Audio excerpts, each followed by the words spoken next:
This is our 19th ever podcast that we have done, and it's been insane how many podcasts we have done here. It's been over 3 years, and this is actually our third ADHD podcast.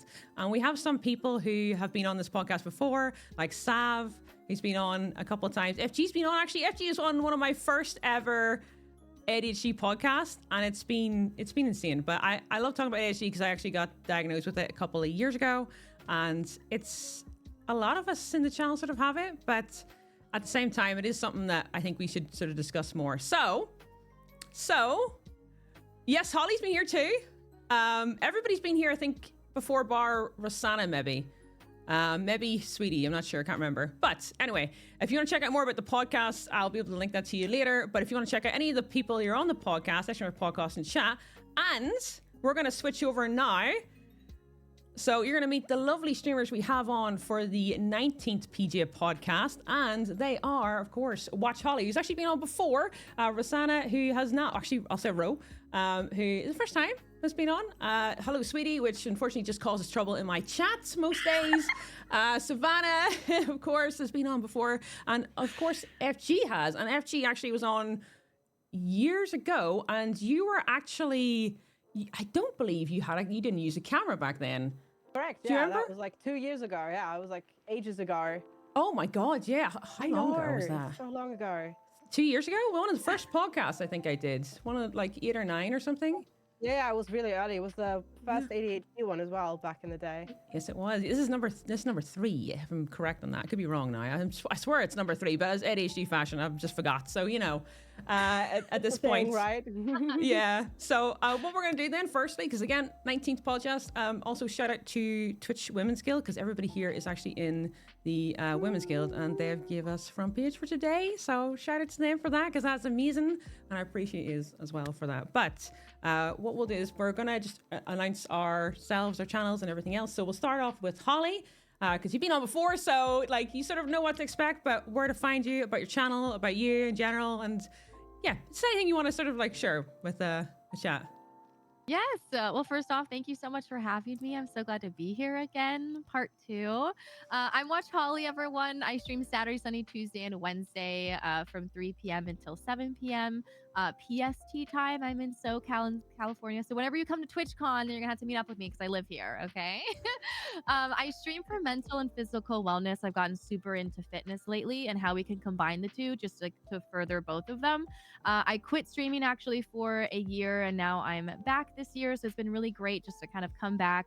I burnt myself out. I have a lot to say about burnout and ADHD and how those two kind of coincide with each other. I'm really enjoying streaming this time around and making it more of like my hobby versus something that was so full-time before. So yeah, so that's pretty much it. I love scary games, Dark Souls, From Software, or Souls-like, things like that. So yeah, I just finished Control, and we're gonna do some challenge runs in I think Elden Ring next. Ooh. Yeah. Yeah, I recommend not using a controller. Totally keyboard or mouse on Elden Ring. Oh my God. Look at Savannah's face. No, I tried controller. I couldn't get used to it, so I use keyboard and mouse, and then I go round and tell some people. It took me 100 deaths to beat the first boss. I was awful, and then I quit. So yeah, I tried controller, couldn't do it, and then I think Curly in the Women's Guild. Every so often I go into her chat and I say like, I hope you're using keyboard and mouse, and she gives me a lecture. It's the best thing ever. It's like a full-on thing. So yeah, you'll tell everybody. Oh. Everybody will tell you to use controller. But yeah, no, it's Sav, do you use fun. controller or keyboard and mouse? Sav, do you? Me? Yeah. No.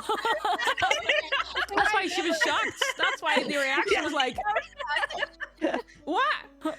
Absolutely not. No,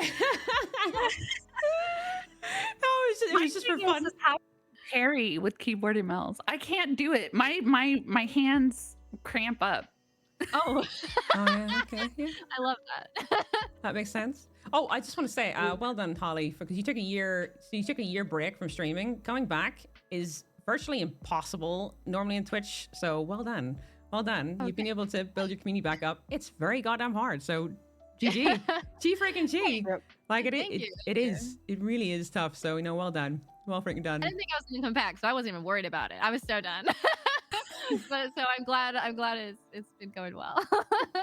Yeah, no, well done. Like it is tough. It is really, really tough. But also trying to get everybody to come back and remember what the channel's about is, yeah, it's working well. So well done, well done. Also, what will happen if anybody who's a mod for any of the other channels, just so you know, everybody has a link to all their socials in the chat. So if you want to help your streamer out as well, you can also do that. They're the exact Twitch name, not just like nickname of Sav or something like that. The exact like Twitch name, because everybody would say something different for that one, but because someone will say Holly or stuff like that, but the actual Twitch username. So put that in chat, and that's it. Yeah, thank you, Sandy. Also, do you know what? We'll Rosanna, do you want to go next? Yeah, sure. Let's go. So my name is Rosanna, or Ro, which in this conversation we learned earlier might get confusing because there's two Rows in the room. My online name is Rosanna TXT, that I came up with because I'm a chatterbox, so I have a lot of text, which might be linked to the ADHD, potentially. Who knows? No clue. I'm from the Netherlands. I'm actually in Rotterdam, so I can follow that up by, if you're coming to TwitchCon, come say hi. And I'll probably also be at the TwitchCon in the US, so I'll definitely come find you, Holly. That would be fun. Yes, please. Yes. I always love meeting up with other creators. It's one of my favorite things about Twitch is meeting so many cool people. On my channel, I do two different things. I do gaming and co-working. So when we are gaming, it's mostly The Sims 4 with what I say a sprinkle of variety. That variety is mostly cozy games like Minecraft or like little indie games and stuff. And then when I do co-working, it's basically where we body double together. So everyone in chat is basically working alongside me or studying or doing their own things. We have a little timer up on the screen and we work for 50 minutes in which I'm muted. And it's also super useful for myself and for my ADHD to stay focused and actually keep myself and keep chat accountable. So I have a very neurospicy community as well. There's lots of ADHDers, people with autism. Everyone in the neurospicy universe is part of the community, and it's really cool to see. We talk about it a lot as well. So I'm very excited to be here. So thank you for having me on the podcast today. No, thank you for coming on. And also, I just wanted to ask, see the plants in your background, are they real or? Some of them are. I have a lot of like little babies over here. Oh. That one is real too. My community is also named the Jungle of Planties because I'm a bit of a plant mom. I have issues. I have too many. So at this point, I live in a jungle and I have a balcony garden. I love plants. I don't know if it's because I'm gay. That's just stereotype. I just love plants so much. Is that a giveaway? If you're gay, you like plants? I think so. I think that's That's the first one I've heard that, but I mean, really? What? yeah, no, that's the first time I've heard that. I got a plant Udi, but I don't have a load of plants unless they're fake ones because I just forget to water them and they die. So all mine are fake. Like there's a wall here of like planty things. They're obviously not alive, but everything's like they look cool, but like everything's just I don't know how you remember to water them. I just don't. I only can do plants that need watering once a week because that's the one single thing I can do. Like if it's a set routine every week, I can manage. But any plant that needs any irregular watering schedule will die. Yeah. Yeah, I tried with bonsai trees as well, and they died as well. That was hard. They are hard. Yeah. It just didn't work. But the thing is, apparently I overwatered it, actually, funny enough, because it's supposed to water it like once a month. And I think I just kept forgetting when I watered it, so I kept doing it. I was like, did I actually water it? I don't remember. So every 2 days, just kept watering it, so it drowned. And you're like, it needs more water. Yeah. I was like, it's dying. I must have forgot. Okay, I watered it again, and it died, so it drowned. Oh. As plants go. I've done that with cacti so many times. God, yeah, they'd be the same, wouldn't they? Jeez, yeah, no, they'd be the exact same. Also, sweetie, would you want to go next then? Introduce yourself, your channel, where to find you, anything like that? Yeah. Hi guys. My name is the Hello Sweetie. You can call me Sweetie, River, or Melody, because it is a Doctor Who reference. I am a huge Whovian. I am a 33-year-old bi plus size Mexican Indigenous content creator. And I'm a wife and mom. Been married for 14 years. I am a mom of three. I have a 14, 13, and 9-year-old. So it's kind of chaotic in my household. I got two cats, two dogs, and I am a horror variety streamer. I do a lot of scare things. I get yelled at by Queenie a lot in Lethal Company, but we don't like to talk about that because then she'll throw me over a bridge. Um, we I'm so sorry. It was a silence for me. The face of disappointment. Um, but other than that, pretty much we just have a lot of chaotic fun. It's a kind of cozy chaotic on my channel, but there is a lot of ADHD. I did actually finally get diagnosed with autism, and a few of my kids actually are autistic themselves, and they also have ADHD just like I do.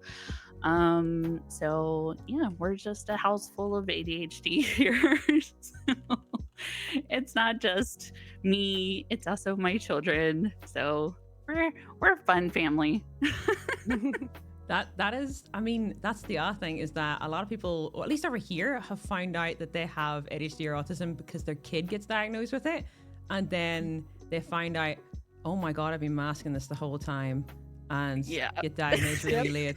It's very common right now. This is happening so much. A lot of people in our chat as well said, so my kids got finally diagnosed with ADHD or autism. So now me and my wife have looked at each other and we're like, okay, it's probably genetic. Which one of us? And then they've sort of wrote things down and realized, oh my god, like it's one or the other, you know? Yeah. It's so common. Yeah, and it's so funny because what was it? My parents were just all like, "Oh, really? That it's really that common?" And I was like, "Yeah, actually it really is." And they're like, "We never saw it." And I was like, "Well, whenever you guys kept on, giving your sons coffee in the morning to calm him down, that was actually you trying to conquer or like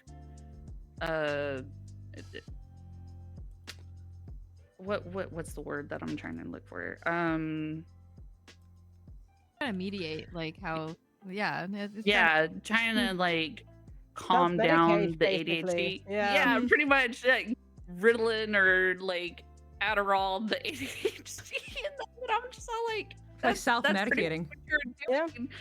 And I was all like, you just never diagnose them. And that's, yeah. Definitely. No, it's 100% a thing. Like I mean, a lot of people are finding out it's genetic at this point where like they're like looking at their parents and stuff that they do and they're like, oh, well that explains why they did that. Yeah. Yeah, my mom's only just finding out. She's just looking into my siblings because I'm the oldest. And the best part is that she's been in denial for, oh my God, like the last 3 years, right? She's been in denial, like saying, no, you're all grand. You're all, every single one of you is fine. No, when you were a kid, you were checked for ADHD.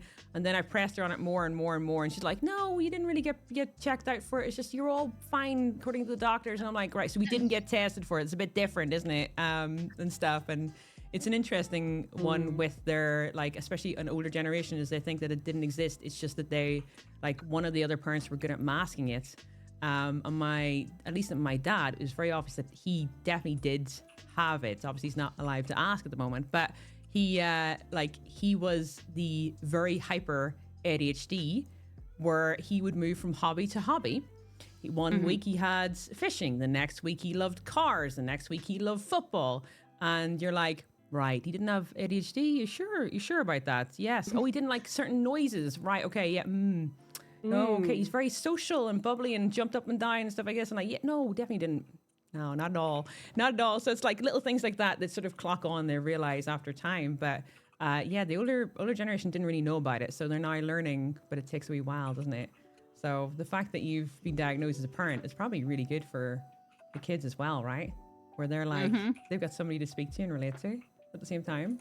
So it's great. Yeah. That's really nice. Also, yes, Savannah, would you like to introduce yourself, channel, and where to find you, and anything else you'd like to share? Absolutely. Hello, everyone. I'm Savannah Lowe, but I'm also Sav, the wholesome singing Soulsborne streamer on Twitch. I'm passionate about charity and community. I am in the Twitch Women's Guild, as well as a community building mentor here. I love talking about my neurodiversity and spicy brained things with my incredibly wholesome community. Although I play games that are difficult and adult games like Elden Ring, Dark Souls, Bloodborne, etc., we are very family friendly. I do have an 8-year-old we refer to as Boss Man. I also take care of my 73-year-old mother we refer to as Queen Mother. And it is a wonderful time. Also, I'm doing playthroughs, like first playthroughs, because I've been a professional vocalist all my life, and I'm able to kind of go into games for the first time thanks to Twitch.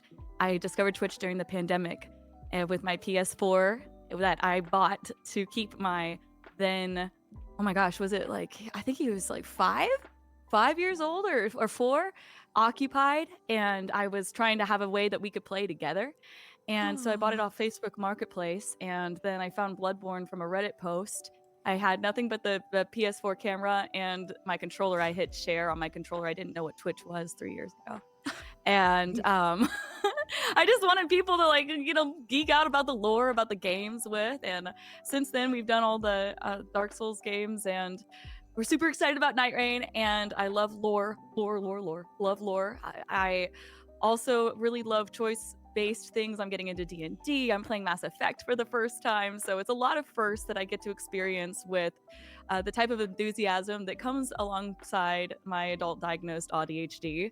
And so it is a lot of fun to experience these things and have a community that understands you, because I didn't really get that at all growing up. So it's a really amazing thing to be a part of things like this collaboration, the Twitch Women's Guild, and also meeting different communities and having those shared experiences, because my favorite thing about Twitch is knowing that you're not alone, you know, and having that camaraderie and that village that you get to build, whether it's through connections from things that you share in here or in here.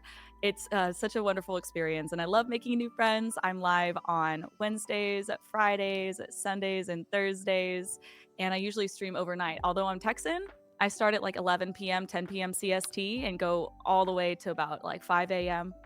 And then I have one daytime stream during the week. So come say hi. I didn't realize you were that late. I wondered why I hadn't seen you on for ages. I was like, I haven't seen Savannah on for like a bit of time, and it's because I haven't been on as late. So it's like me not being up as late. Although, like, Sweetie will probably call me out and say, "Oh, I saw you on at 7 a.m. the other day." It's because I was doing stuff. I can't remember what I was doing. I told you what I was doing, but I can't remember. But yes, Sweetie and me are 10 hours behind. And Sweetie says, "Oh, I can see that you're sitting in the Women's Guild Tavern. I can't annoy you though because you're muted." And I was like, I forgot I was in there. I've been setting something up. I've been sitting there trying to figure something out. Yeah, I was like, "Hey, you're deafened." I was like, "But you're in the tavern, so I can't annoy you." Yeah, I was sitting in there working, and I was working on stuff for OBS, and then I didn't realize it was 7 a.m. And yeah, Sweetie sent a message like, "Holy shit, I've been in that channel for like 6-7 hours, and I forgot about it." So yeah, so if anybody came in and see me muted, they're like, "What the? Why is she not?" I didn't even have my headset on, so even if I didn't even know I was deafened or muted, if somebody spoke to me, I wouldn't have heard them. So like, didn't even have it on. Don't know why I just did it. I was like, you know what? I'll sit in here, do some co-working. It's fine. If somebody comes in, I can chill out and talk to them. It's all right. And yeah, no, forgot to put my headset on. So yeah, it's definitely ADHD in a nutshell. It's definitely it. So FG, you're the only other one from the UK as well. So Yep. FG, would you like to go ahead, introduce yourself, your channel, and anything else you'd like to do? And also, very nice Lilo and Stitch onesie. Yes.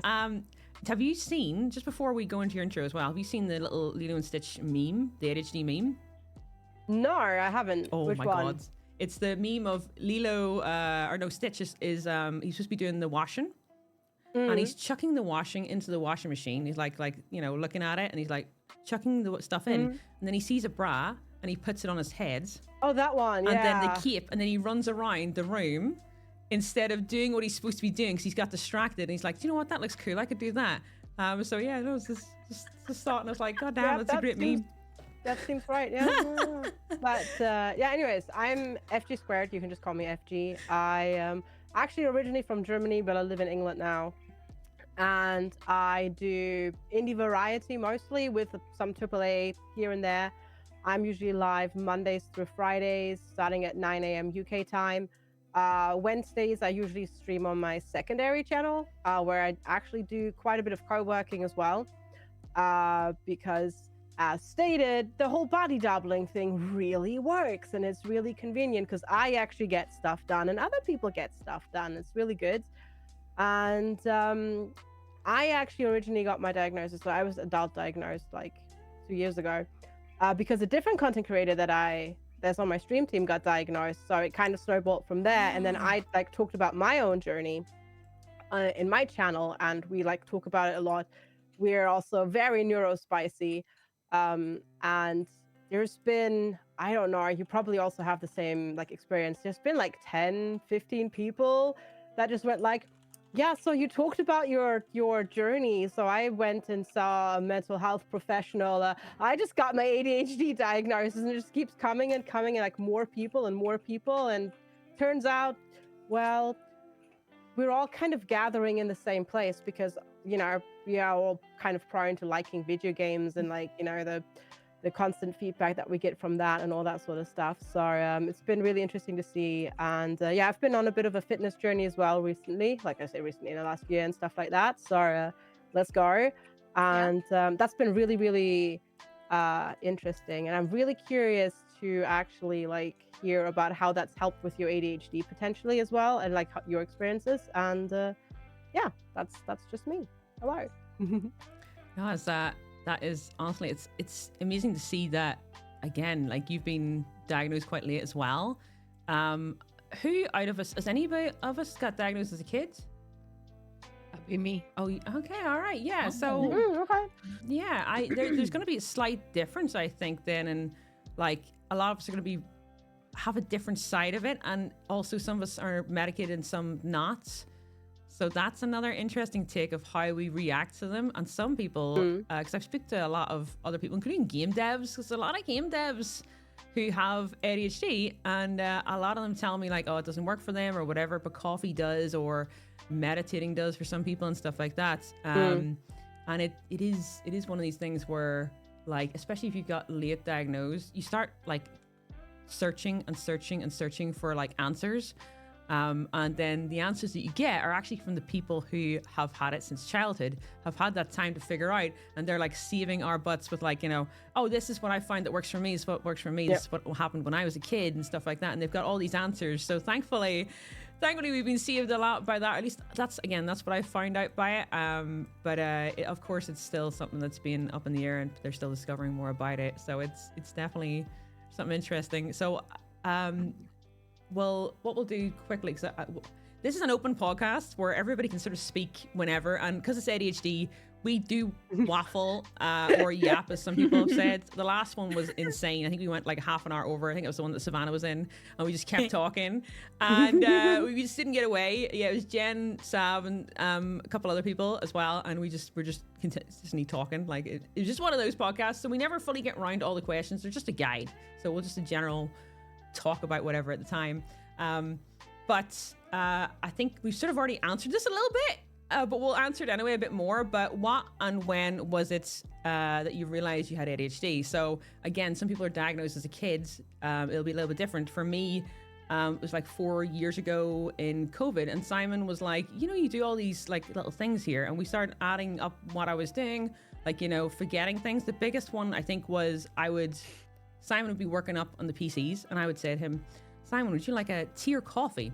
And he would be like, yeah, coffee. So I'll go downstairs and I'll forget what he asked for, and I'll go upstairs again. I'm like, Simon, do you say tea or coffee? And he'd be like, Ro, I told you it was coffee. I was like, oh, yeah, you're right. And then I'll go downstairs. I'll think of several other things in this, and my brain will forget, and I'll be like, oh, for God's sake, Simon, do you want a tea or coffee? I'll shout up, and he'll be like, oh my God. Like, so it'll be the same thing. So I'll not be able to keep it in. So all these little things. And then the other thing is where, like, I definitely don't like being told like certain things. Like, I'll feel like it's like somebody's trying to tell me off for an argument. and I argued a little bit, like there's a rejection issue. And then sounds was the other big thing where I hate Hoovers. I'm not gonna lie, hate them. Some type of weird sound thing. So polystyrene, the stuff for TVs where you take out like a TV, a new TV, and use like that and white it's that stuff. screeching noise, like that. screeching noise. Yeah. God. What did you hate? Yeah. What was the first thing? Hoovers, vacuums for you guys. What Oh, is yeah, it? Hoovers. No, what it was. Vacuums. Okay. Vacuum. You don't call them Hoovers at all in the US. No. No, Hoover? I sorry. mean, that's a Hoover. brand. It's Yeah. a dam. Yeah. It's yeah. Yeah, damn. Yeah. What do you mean it's a dam? Like it's Hoover a is a Hoover brand dam. too. I mean, we got Hoover vacuums. Okay. Shit, yeah, it's a dam for you Oh. guys as well. Sorry, I did not mean to derail. I just was very confused. Okay. This is so interesting to hear. I mean, as that's I not- think the only person who's not a native speaker. This is so No, interesting me to too. hear. Me too. Oh, yeah, me you too, too, yeah, yeah. Seven Journey, yeah. It's so interesting because I'm like, I learned both of them, so I Yeah, can follow same, yeah. either way.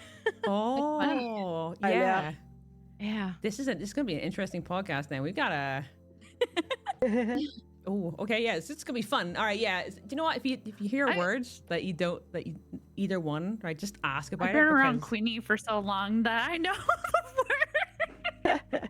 I was just going with it. I was like, I'm sure context clues will help. I was like, let me continue to listen. Sav, I was right there with you. But she moved on so quickly. She went to the next thing that she did. Because I thought everybody knew. What's so funny is Sav is just that Southern Texan that is so polite that she's just all like, okay, if nobody's gonna speak up, I'm not I'm gonna like, say anything. "Excuse me." I'm immersed in this conversation. I care. I want to know. You just look at Sav's face and you just see like like just I Atlas know, the and eyes then- like And then What? there's this Texan where I'm like, oh, bless your heart. It's okay, Sav. oh Christ. So that's basically how like I realize that ADHD is somebody else noticing I do all these little things and then I forget, and then I also have like I don't write things down. I do write them down, but I lose where I've written it down. So I lose everything. I forget things. I talk about several things at once.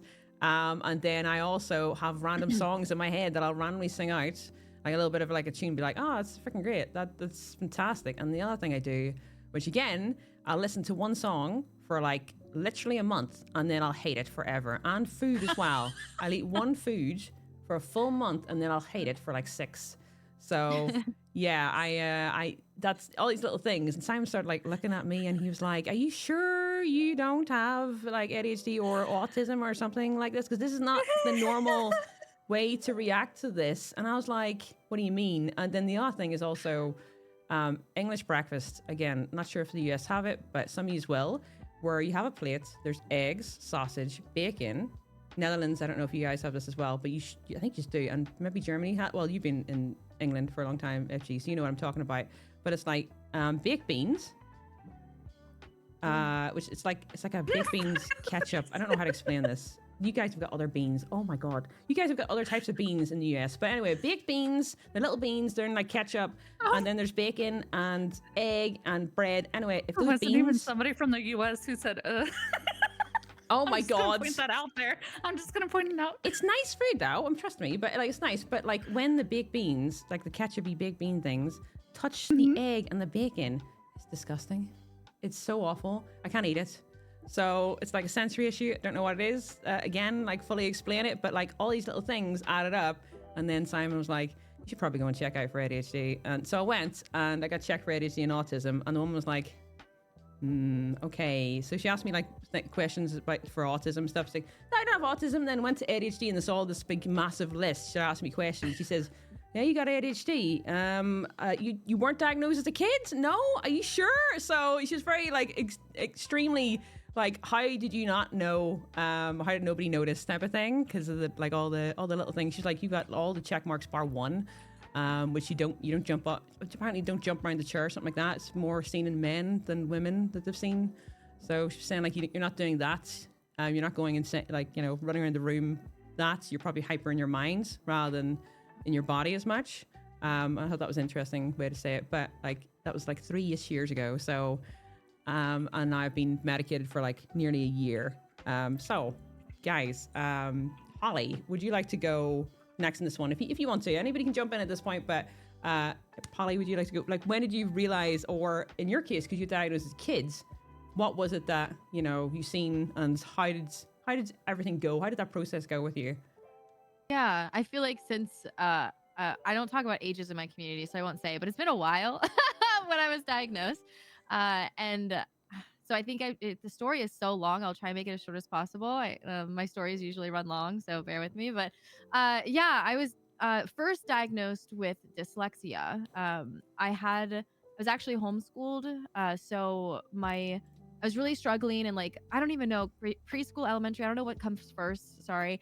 But when I like first went to like whatever educational whatever, my teacher thought I actually had autism first, and reached out to my parents during a parent-teacher conference, and we went and got tested and my mom, she's actually a special eds teacher. So she was like, oh, like, I don't think actually my daughter has autism, but maybe it's dyslexia. So we went the route with dyslexia first. That came back positive. Sounds so, it came back positive. And so then I like was dealing with that. It was like something a part of my life. Like, okay. And I was so young, so it didn't really like mean too much to me, because I was like, I must have been in like 6th grade. So like middle school kind of. And so I was homeschooled up until middle school, which I went then in. And then when I was in actually a special education school, after I was homeschooled, then that's when the teachers were like, I think she also has ADHD as well too. And so then I got tested for that, and then that's what I found out, and then they put me on medication for that. If you guys have any questions with medication, I feel like I've been through the ringer with like the majority of all of them, because none of them seem to fit my like person. So yeah, if you guys have any questions, I won't get too deep into it or anything, but it's really, really hard to figure out what medication kind of works for you. Everyone is different, and the amount is also so different as well too. It's not like, oh, like if you weigh a certain amount, then you use this much. It's literally like your brain connectivity and like the neurons firing, like you need a certain amount based off of that. So it took a while to figure it out. And I think if you have too much, which that's what they put me on at first, it will not present very well for mental health purposes. So anyway, so it was just kind of hard as a kid, because I had no governing like anything to my body and how much, and it was all parents, and they were doing their absolute best. I'm glad that I was able to be diagnosed, but it kind of was hard being so hyper medicated growing up. And so when I got to college, I had slowly like figured out what works best for me with studying while in school. And I knew that I didn't want to be on medication for my entire life. And so I consistently tried to like lower the doses and kind of like wean myself off. And especially with the pair of like dyslexic and ADHD, I felt like that, like it's a whole other can of worms, and then comparing together and things, that was really, really difficult in school. And once I graduated, I got off of medicine, and I'm just now trying to figure out how to like live life like unmedicated, which is hard, but it's like not like you find ways to like get around it and what works. I'm a very all over the place person, and I get distracted very easily, and it's very frustrating. Those moments, like we try and laugh it off, but after a certain amount, like you're just like, like why can't I just like? It's very frustrating. So, I feel you if you guys are feeling through all of that. Yeah, and so I am actually going back to school now. And so I am trying to get back on medication. I don't want to, but I just know that the information will retain more. So I'm trying to go as little as possible, because I don't want what happened to happen again. And so I literally just like have 5 milligrams. If I need to take 2, I will. And I'm just trying to do as minimal as possible, because I do like who I am, even though I'm all over the place. And sometimes it is frustrating, but I try and manage as well as possible. So yeah, so if you guys have any questions, especially getting on medication as an adult or anything like that, please let me know. But I do have a question, actually. Oh, please. So the medication obviously works differently for every single person. I'm on Elvans, but so it works for me, but it had to go up quite a lot before it actually even works, really. Like some of it was a bit too low when it only worked for a couple hours. Now it works like 10 hours. And the one thing that I've noticed is that certain days if it doesn't work, it's because I haven't eaten, right? Or haven't eaten enough. So what will happen is that my mind will actually be not just one thoughts, which is what it slows it down to. There'll be zero. There'll be nothing. It's very weird. So I don't know if you've ever had it, or like how you're obviously going more off the meds, and I would see that working, but at the same time, how do you keep the motivation up to go without the meds? Like, it does feel like some of the meds will get rid of the creativity, but at the same time, not being able to control stopping yourself going too far along in a little bubble cloud. Like, how do you stop yourself from going in that little bubble of, oh, everything, you just disappear somewhere else and shiny stuff, instead of trying to keep yourself on one track? Because unmedicated is pretty hard once you've been on the medicated track for so long. Yeah. Yeah. So I feel like the classic symptom, I think, of over medication is the like not being hungry, is the absolutely no thoughts, like depression, like you feel very low, like extremely low. And I can't describe it. It's not like sadness, it's just nothing, like you said. And I think you stated something really nice. It's like, oh, I know I need to eat. And I think that's something that's super important with not just anyone that is on medication, but all human beings. I'm super into fitness as well too. So you got to like keep care of your whole body. So like the eating and like the water. And I know it's like sounds so ridiculous and annoying, but it really does work. And like the sleeping of the 8 hours. I think for me, what I learned is when I was over medicated, yes, like the thoughts were either non-existent or just one, but it didn't help anything outside of it, and I wasn't happy, and there was no creativity whatsoever. I'm such a creative person. When there's absolutely no medication, then that's where it's like, oh, you can't focus, you can't like remember anything. There's the word retrieval is extremely difficult. So there, you have to find that balance. For me, I think slowly weaning yourself off or just lower can help, because then you've learned for so long. Let's say, I think you said you've been diagnosed for 3-4 years, or medicated for 3 or 4. Medicated for 1. Yeah. What? Oh, only 1. Okay. No. So the concept of, okay, well, maybe if you didn't feel like it worked until you're like, whoa, okay, now I feel a difference. Like maybe there's other things that you can be doing and get those 8 hours of sleep plus the water, and then slowly lower it. Because I'm a believer of like, if you don't have to have it, then don't, because then you can cope by other means. So like, oh, I know that I have to have like a schedule all planned out and like everything checked off, and maybe take 15-minute breaks. Like I've like perfected all of my coping mechanisms in order to be able to do that. And I don't think that ADHD and motivation has nothing to do with each other. Of course, it's like having the medication will help you stay on track, but it doesn't help the motivation of it. That's something entirely different. But that could be my own personal opinion. So I think I have a really like controversial opinion on motivation. Okay. I have something also to add to that, but you go first. Do you want to go first? No, you can go first. We can rock, paper, scissors. Okay. Go. Rock, paper, scissors, shoot. Okay, sorry, we did the same. We did the Okay. same thing. Oh, Okay. boy. Rock, paper, scissors, shoot. Oh my gosh! Okay, one more time. Okay. Rock, paper, scissors, shoot. No! Okay. God. Okay. Queenie, just choose. Go. One more time. you No, go, go. you go. Sorry, no, I believe in you. Go. Go. I believe in you. You can do it. Again? Okay. Yes, one more. time. Let's okay. try. Rock, paper, scissors, shoot. Okay, you get to go. Okay. There we go. All right. So 4th time. I have a relatively short point, but so I got diagnosed 2 years ago. I'm currently still unmedicated, but I'm currently in the process of getting medicated. As somebody who's also really into fitness, and I work out every single day, and I went from somebody not working out, knowing I have ADHD, to working out every single day with ADHD. You are, because you're doing that, inadvertently medicating yourself through exercise a lot.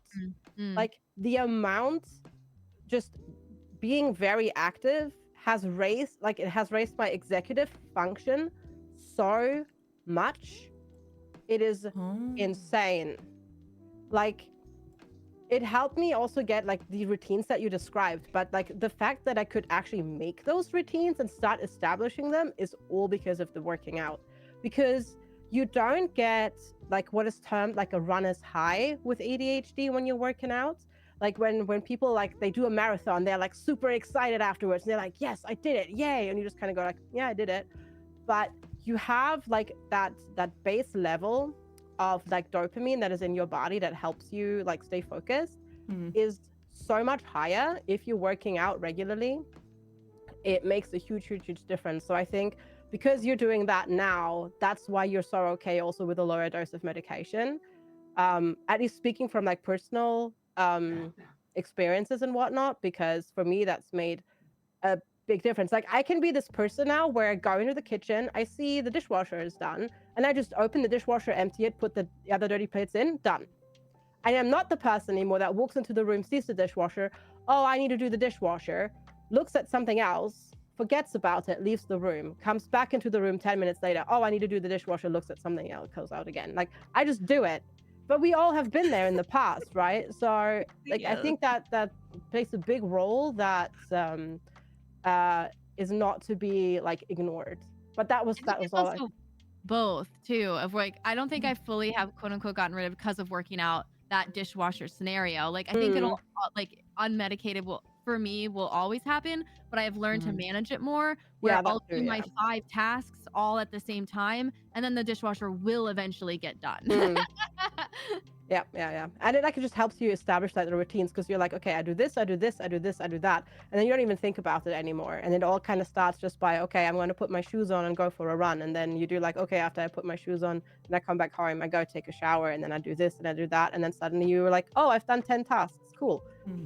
I've done my day. I've never experienced that in my life. I you know, it's so funny. Like it's always that's amazing though, and I'm so happy for you. Like congratulations. I think that is a success story. As you know, I'm adult diagnosed and I was medicated for like 2 years and various doses, and therapy is what got me into all this stuff. You know, I was in grief therapy, and then my therapist was like, I think we need to unravel this a little bit. I think that we're starting up here, but we really need to go down here. So you know, I think that whenever it comes to my own personal experience, it's like I love analogies and I like cars. And if you think about a car, it's like driving a car with no brakes versus driving a car with a governor on the engine. Like when you're unmedicated, you're so creative. The energy is just infinite. Like you're behind the wheel of a race car on an open track and you're just going fast. You're weaving through ideas, the possibilities. They feel endless and there's no control, no way to stop, you know, when you need to. Like you can veer off course so fast or crash because everything is happening all at once and there's no way to rein it in. Yeah. And when you're medicated, it's like someone installs a speed limiter, like a governor, and then you can still drive, but it feels like you're stuck at a slower pace. And those like bursts of inspiration that made you feel unstoppable, they aren't as intense. And sometimes you wonder like if the thrill is gone altogether. And there's also safety and stability, and you're less likely to crash, and you can get where you're going without the chaos. And I feel like it's hard to find that balance, to want the exhilaration, especially since we're dopamine fiends. And you want to have that unfiltered creativity, but you also want to have that calm and stability, like crave that routine. I think that that's a common misconception about, you know, ADHD. It's like people don't understand that we really want to be routine and we crave that stability so much. It's not like, oh, I like being this way, you know. I can love myself and still be very, very, very frustrated with my disability, you know. And but whenever, to circle back, because I put a post-it note. I love post-it notes. I'm like you. I'm with the paper and the notes, but I have things everywhere. I'll write something down and be like, whoop, you know, remember to water the plant. Remember to say something nice about yourself. You know, things, whatever it is. And the plant one falls on the floor sometimes. I really I forgot that I had plants at one point. But the thing is about motivation, I think that it's a trick. I don't think it exists in the sense that people the sense that people think it does. Especially for neurodiverse people, I don't think you wake up in the morning and you're like, I'm going to conquer the world. I'm going to be a different person today. I'm going to buy 7 notebooks and highlighters, and I'm going to have my entire life together. But no, now that it's it's Tuesday. I'm going to wait until Monday. Next Monday. I've missed my window of opportunity to change. So I'm going to wait until next Monday. And next Monday, I'm going to get my life together. I'm going to wake up in the morning. I'm going to jog. And I'm going to pick up piano again, because if I do that for 15 minutes, I have time. If it's not done now, it doesn't get done. It's exactly. I feel so cold out. That's different times. It's the now and not now. And I think that motivation is like, it's of course the want to do things, but I feel like discipline is the call to actually do it. And that's the habit forming thing that FG I feel was referring to, and Holly was referring to, especially whenever it comes to exercise. It's not like, I want to do this. I'm motivated to go to the gym in the morning. It feels great when I do. So every day I'm motivated to do it. It's like, no, I'm going to do this because I said I was going to do it. I have to do it, even if I don't want to do it. Like that's the discipline part. And so that's my...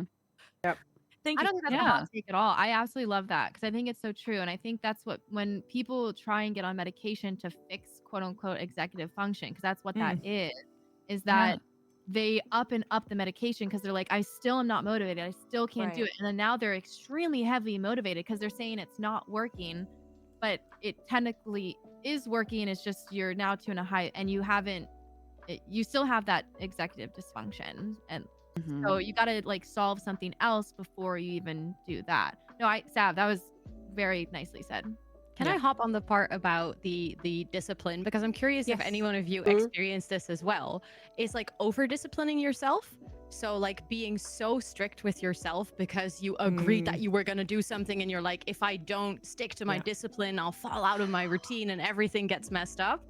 That you kind of don't recognize your own boundaries anymore, and you kind of punishing. And then get sad about it. You're like punishing yourself too. Exactly. Like, yeah. It's like, because it's the only thing you've got. You're like, the only thing I can do is actually lean on that discipline that I so carefully built for myself, that now I don't know how to let it go and be like healthy to myself and like kind and gentle sometimes. Oh yeah. I have like a fitness watch, right? And the app tracks like how many days in a row you've done 10,000 steps. Like, I'm not gonna break that streak. Like, I can't break that streak. I got like sick after TwitchCon and didn't get COVID. I just got sick. I did not break that streak. I just came back from traveling and I got got a cold. Did not break that streak, because I know if I break that streak, all bets are off. It's like, nope. All or nothing. It's like that object in motion will stay in motion. That's totally ADHD. You know that if you'll stop, you'll come up with another excuse the next day. Like, you have to keep that momentum going. You know, it's like, okay, this is my habit. This is a part of who I am now. I once heard the quote of like, the worst enemy of ADHDers is sitting down. Oh, and I was like, yes. As soon as I sit down, it's over. That's so true. Oh my gosh. I guess we're all stuck here, man. I think my worst issue is that trying to get rid of a second phone that I have. The biggest thing is I got 2 phones right now.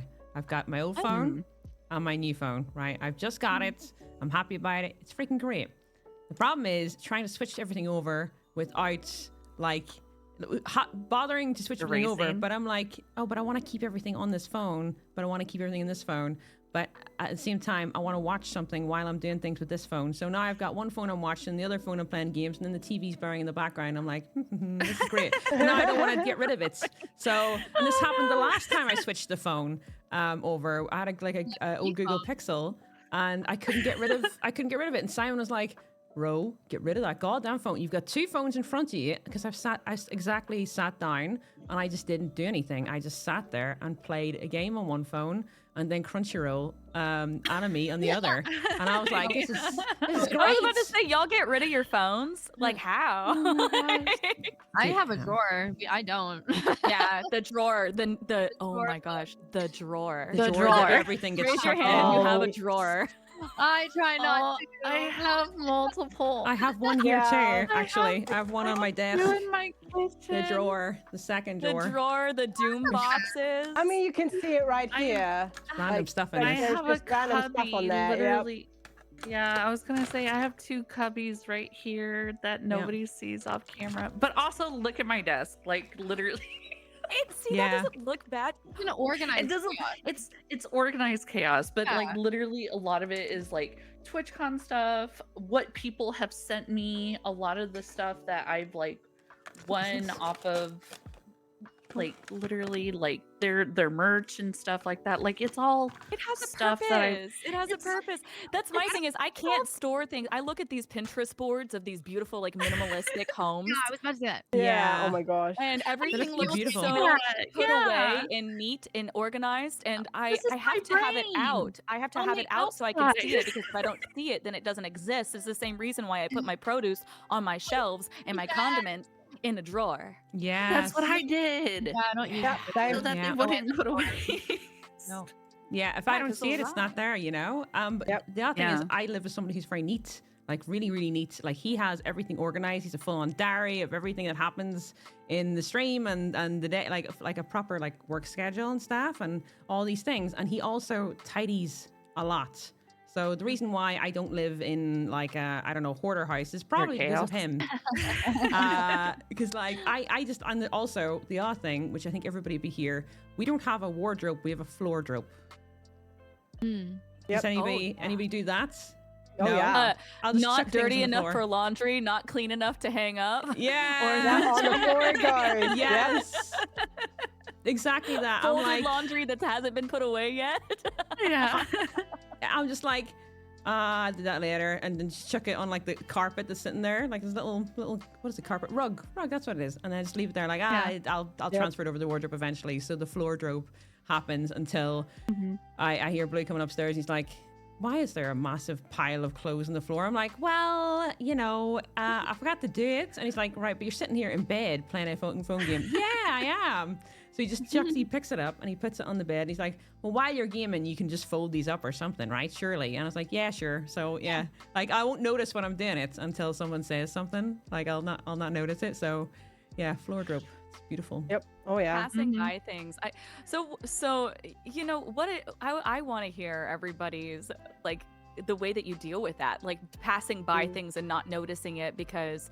You know, it gets to be at an overwhelming level to where you're like, oh my gosh, I have to clean everything. Because one of the most aha moments for me was being told that my brain has 2 modes and it's now and not now. And then I will have my my tasks organized. And you know, a lot of us are full-time streamers and some of us here are parents too, and it seems like everything else takes precedent against like over the let me tidy this area up. You know, it doesn't seem like an emergency to me right now until it is.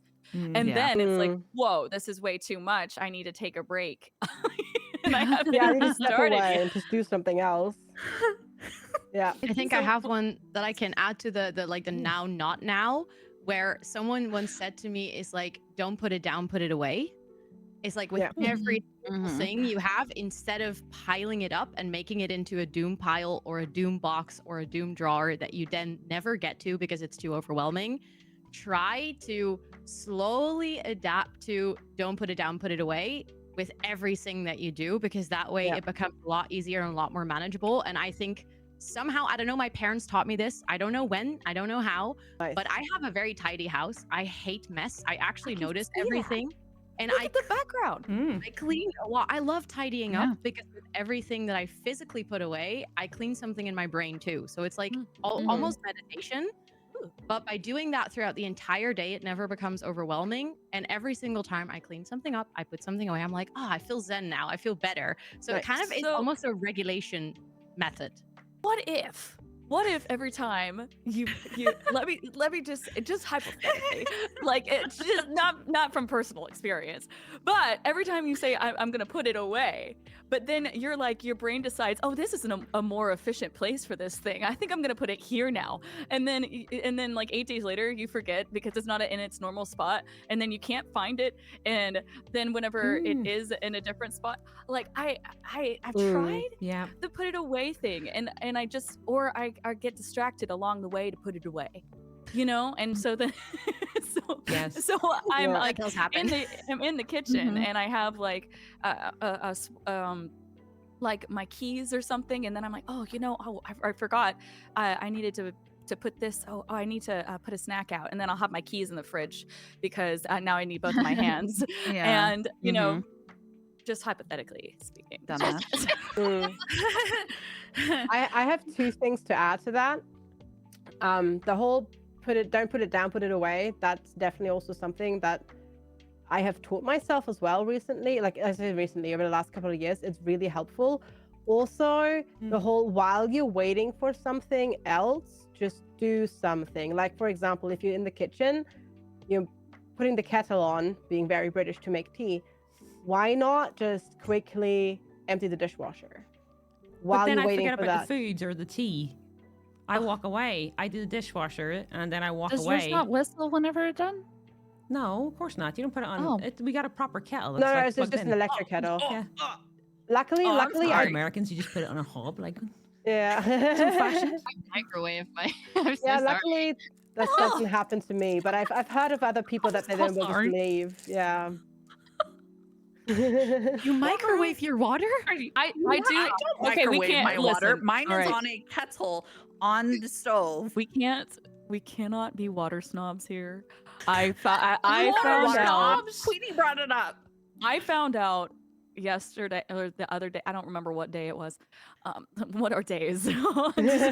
But Fair. Azilla from the Twitch Women's Guild is also from the Netherlands and says that like you can drink the water straight from the tap, and that's wild. Yeah. So, Yeah, of course. yeah. So okay, here. Well, listen, the US tries to we poison have us, different so, you know. experiences. All right. We gotta filter ours. You know, we've got some different experiences. I did convert to the kettle because of my Australian and UK and New Zealander like community who were just like, what are you doing?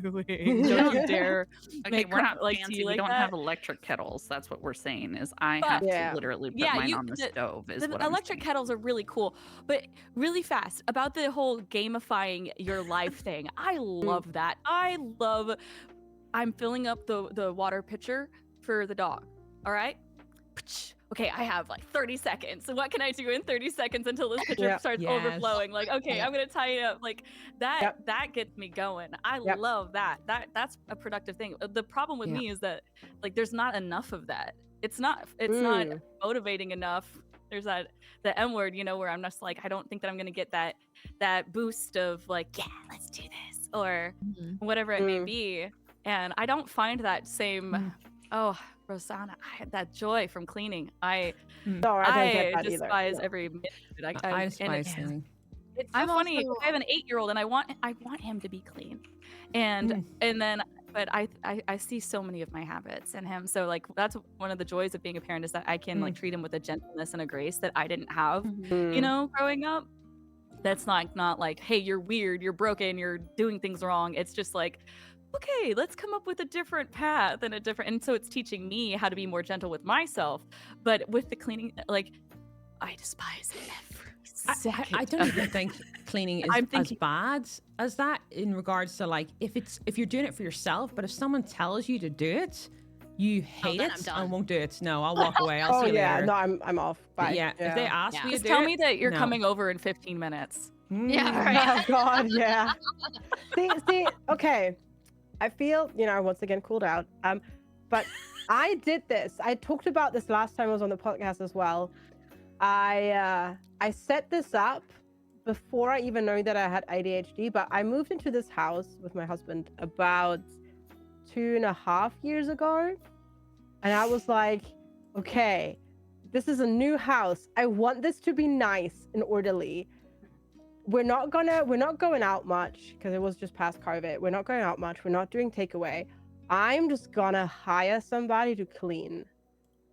And that was a freaking life hack, because on that day they're coming round, I can't have my crap everywhere because they need to do their job. So that's basically, I have it timed every week. Yeah. I'll be there in X amount of minutes. You have to go clean, like you have to tidy this up now. And it's ridiculous how stupidly helpful it's been. Goals. It's so good. It is insane. I mean, I still do like a last minute tidy in the morning, but like that takes me 10 minutes I love rather that. than hours. I'm so glad that you said Mhm. that, because I feel Yeah. like a lot of people, especially women, like in femmes, like in my experience of, or like have been raised with the guilt mindset of like, you can't clean your own house. Like, you know what I mean? I don't know if anybody else has that experience, but like, that's how I've experienced things, is it's just like, how dare, like how, and like, you know, you can't have your life together to pick up your own stuff. But that's something that when I hear more people talk about things, and that's why I know I've heard Queenie Rose say in the past, like, hey, like, this is why we get people together to talk about these things, so we can normalize it, so we can make people feel like this is an okay thing. Because I've always felt like having help in that regard would just be such a just a boost to my life. Just, what do they call it whenever you're boosting the enclosure for the animals? What is it called? I don't know. What do you mean? It's Like in a for game. morale, you know? Okay, yeah. I don't know, but we hyping each other up here. So. Yeah. I love Yeah. it. Yes, I love that. exactly. I don't know what it means though, but it must be a Texan I don't thing. know. Yeah. I did want to circle back about you gentle parenting though. The other day, we were setting up counseling for our daughter and everything, and they were asking us questions about like what our relationship with, and I was just all like, you know, I was like, honestly, I was like, as much as I love to speak on my relationship with my daughter and everything like that, I was like, I really do hope that I have a really good relationship with my daughter. I was like, but it is all on them. I was like, you do have to ask, you know, them on how it is, because I was like, they do change. I was like, their pronouns are she, her, they, them. I was like, they go by all four. I was like, they do prefer they, them over anything else. I was like, but this does pull on my mommy heartstrings. I was like, I want an open door policy for my kids. I was like, because I did not get that growing up. I was like, but I was like, the fact that my kids came to me when they found out that, you know, they figured out that they were bi, and they came to my husband first when they had their first, you know, crush, or they had their first boyfriend in you know, in school and everything like that. Like, they told my husband and everything before they told me. Like, that is the relationship that we had. We have an open door policy, and the fact that we have that makes me feel so good. But it does, like, because I have ADHD and I'm always like so scatterbrained and everything all the time. I always feel like I'm such a bad parent, and I'm just all like, am I even doing this right? I'm like, oh my god. I'm like, I was like, are they good? Like, am I good? Like, I don't even know what's going on half the time, because I'm like, are you guys okay? Like, do y'all need anything? Like, are you, like, do y'all got enough snacks? Like, is everybody okay? Like, y'all don't need to do anything. Like, we're not late for anything, right? Like, y'all don't have any Christmas concerts. Y'all don't have no I'm like, y'all don't need to go to band practice. Y'all don't need to go to archery practice or anything like that, right? Like, we're not late to anything. Yeah. because their Well, schedules are so packed all the time that I'm all like, oh Jesus. Like I feel like sometimes I'm really drowning, but honestly, whenever they tell me like, no mom, you're doing a good job, it pulls on my heartstrings. But sometimes my ADHD, I'm just all like, am I on track? Am I doing it? Am I doing a good job? Well, let me answer yes. Like even though you're ADHD, that doesn't make you a bad mom whatsoever. If you're scatterbrained or anything, if anything, it makes you a role model because they also have ADHD, so I they can look know. up to you and then Yeah. see how successful you are. So if you need that validation, I'm not a mother. I have a dog and a cat, but if you need that validation, It just overthinking makes is me so completely forgetful. normal. Well, Yeah. no, I mean Holly's that- right, and you know, I think this can actually circle back to something that Queenie was saying before as well. Whenever it comes to how we view ourselves and how we view Yeah. like how the world perceives us, Mhm. is like even whenever it comes to these different roles, these different hats that we wear. Mhm. It also we can go back to the fact that if you say to yourself like, am I doing a good job, is this good, Yeah. like the answer is yes. Yeah. It is, like, period. Like you don't, like, the second that you start thinking about, you know, is everybody good, is everybody okay, like that, yes, the answer is yes, you're doing a good job, you care, you know, and Mhm. that's what we need to measure ourselves by, you know. And you are doing a good job, you're doing such a good job. Y'all are doing freaking amazing. Yeah, I think that it's really hard though to have a positive. I don't know, Queenie, like what were you saying earlier about like that the self view? And I probably have my timelines crossed right now between, because like I have like major deja vu since we've done this before. So I don't know if you said that this time, Is it or I'm this having a podcast or magic the other mirror one? moment. I don't know, but like it's that self view, right? Like Yeah. with that makes it really hard with the spicy brains. I think, I also think yeah. it's Oh, sorry. Go ahead. I also think it's hard because we use terms such as like diagnosed or like unfortunately positive or like things like that. And I try not to use those terms. Sometimes it's hard, but I feel it has that negative connotation, and nobody really wants to be diagnosed with anything. Everyone wants to be perfectly normal. Yeah. So I think it does have that connotation. It's hard to not be It's a different way of thinking, really. It's not like it's a problem as such. Just the world hasn't really been built in the same way. Like, because it's so structured, it's not actually normal to us to have structured. Somebody said it a wee while ago, is that they're trying to so a lot of like sort of brain scientists and things like that, they're trying to look into, right, okay, why exactly does ADHD and autism exist, and has it always existed? And of course it has, right?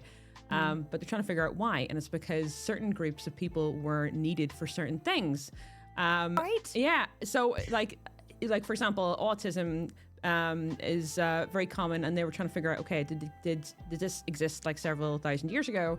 What was it? What's the reason for it? Some people were like suggesting that's to do with like certain poisons and stuff like that to distinguish them, and they could distinguish them quicker than the average neurotypical person. And then ADHD was very much, a lot of ADHD are like night owls, so they will go through the night and they'll be able to like see things in a way that's a bit different, because they're like hyperactive and they're looking for crazy things like that because they're hyperactive. So everybody had a different sort of job role and stuff like that in a different way. Like these different types of brains were needed. It's not the fact that there's anything wrong with us per se. It's more of the fact that we think differently because we were needed differently, and we still are to today. It's just, unfortunately, the way the structure system works for us is that a lot of us are more of a creative side, or more of a, just like we're something, we think in a different way or a different platform, and that can be useful. And it also can be useful because, for example, if you give me a job to do, I'll find the fastest way to fucking do it, because I don't want to do it, right? In 15 minutes I'll do it. So more a case like in crisis management, I'd be freaking great. If the house is like, something's happening, yeah, I need to do it quickly, I can do it in 10 minutes. But I don't want to do it until that 10 minutes. I ain't doing it till then. So like my head works differently than Simon's, where Simon will plan his whole thing. He's a neurotypical brain. He'll plan everything he does, every single step, and he'll make sure it's done well ahead. And I will do everything in 10 minutes at last minute. I'll even figure out games. The best part and the best example I can give out is when we go into games together, co-op games, and there might be ways to figure out the controls. I've already figured out the controls way before him, and he'll be sitting there and he'll be like, how do you do that? How did you figure out how to do that? Like that emotes? What? And I was like, yeah, it's just that button. And he's like, why don't you tell me these things? Like, thought you figured it out by now. Like, it's a bit of a different way to think, because you figure it out. Yeah, you figure it out, but you can't explain it to the person, or you don't feel like you need to. And I think that's it. So we're more like we are needed, and it's just like saying, obviously people say it's a disability and all these things. Not really. It's just a different way of saying it. Like, there's neurotypicals, neurodiverse, and there's different reasons why we all exist. It's just unfortunate that for us, it's just the world isn't sort of built that way, and that just sort of sucks. And the only what we can do is just say, like, yeah, just so you know, with ADHD, this is what I need, vice versa, to continue on. It's cool to think of it that way, but like, again, I don't know. I think it's obviously ADHD is still quite new, but the one thing that I did see, it was a big meme. It was actually an autism meme, right?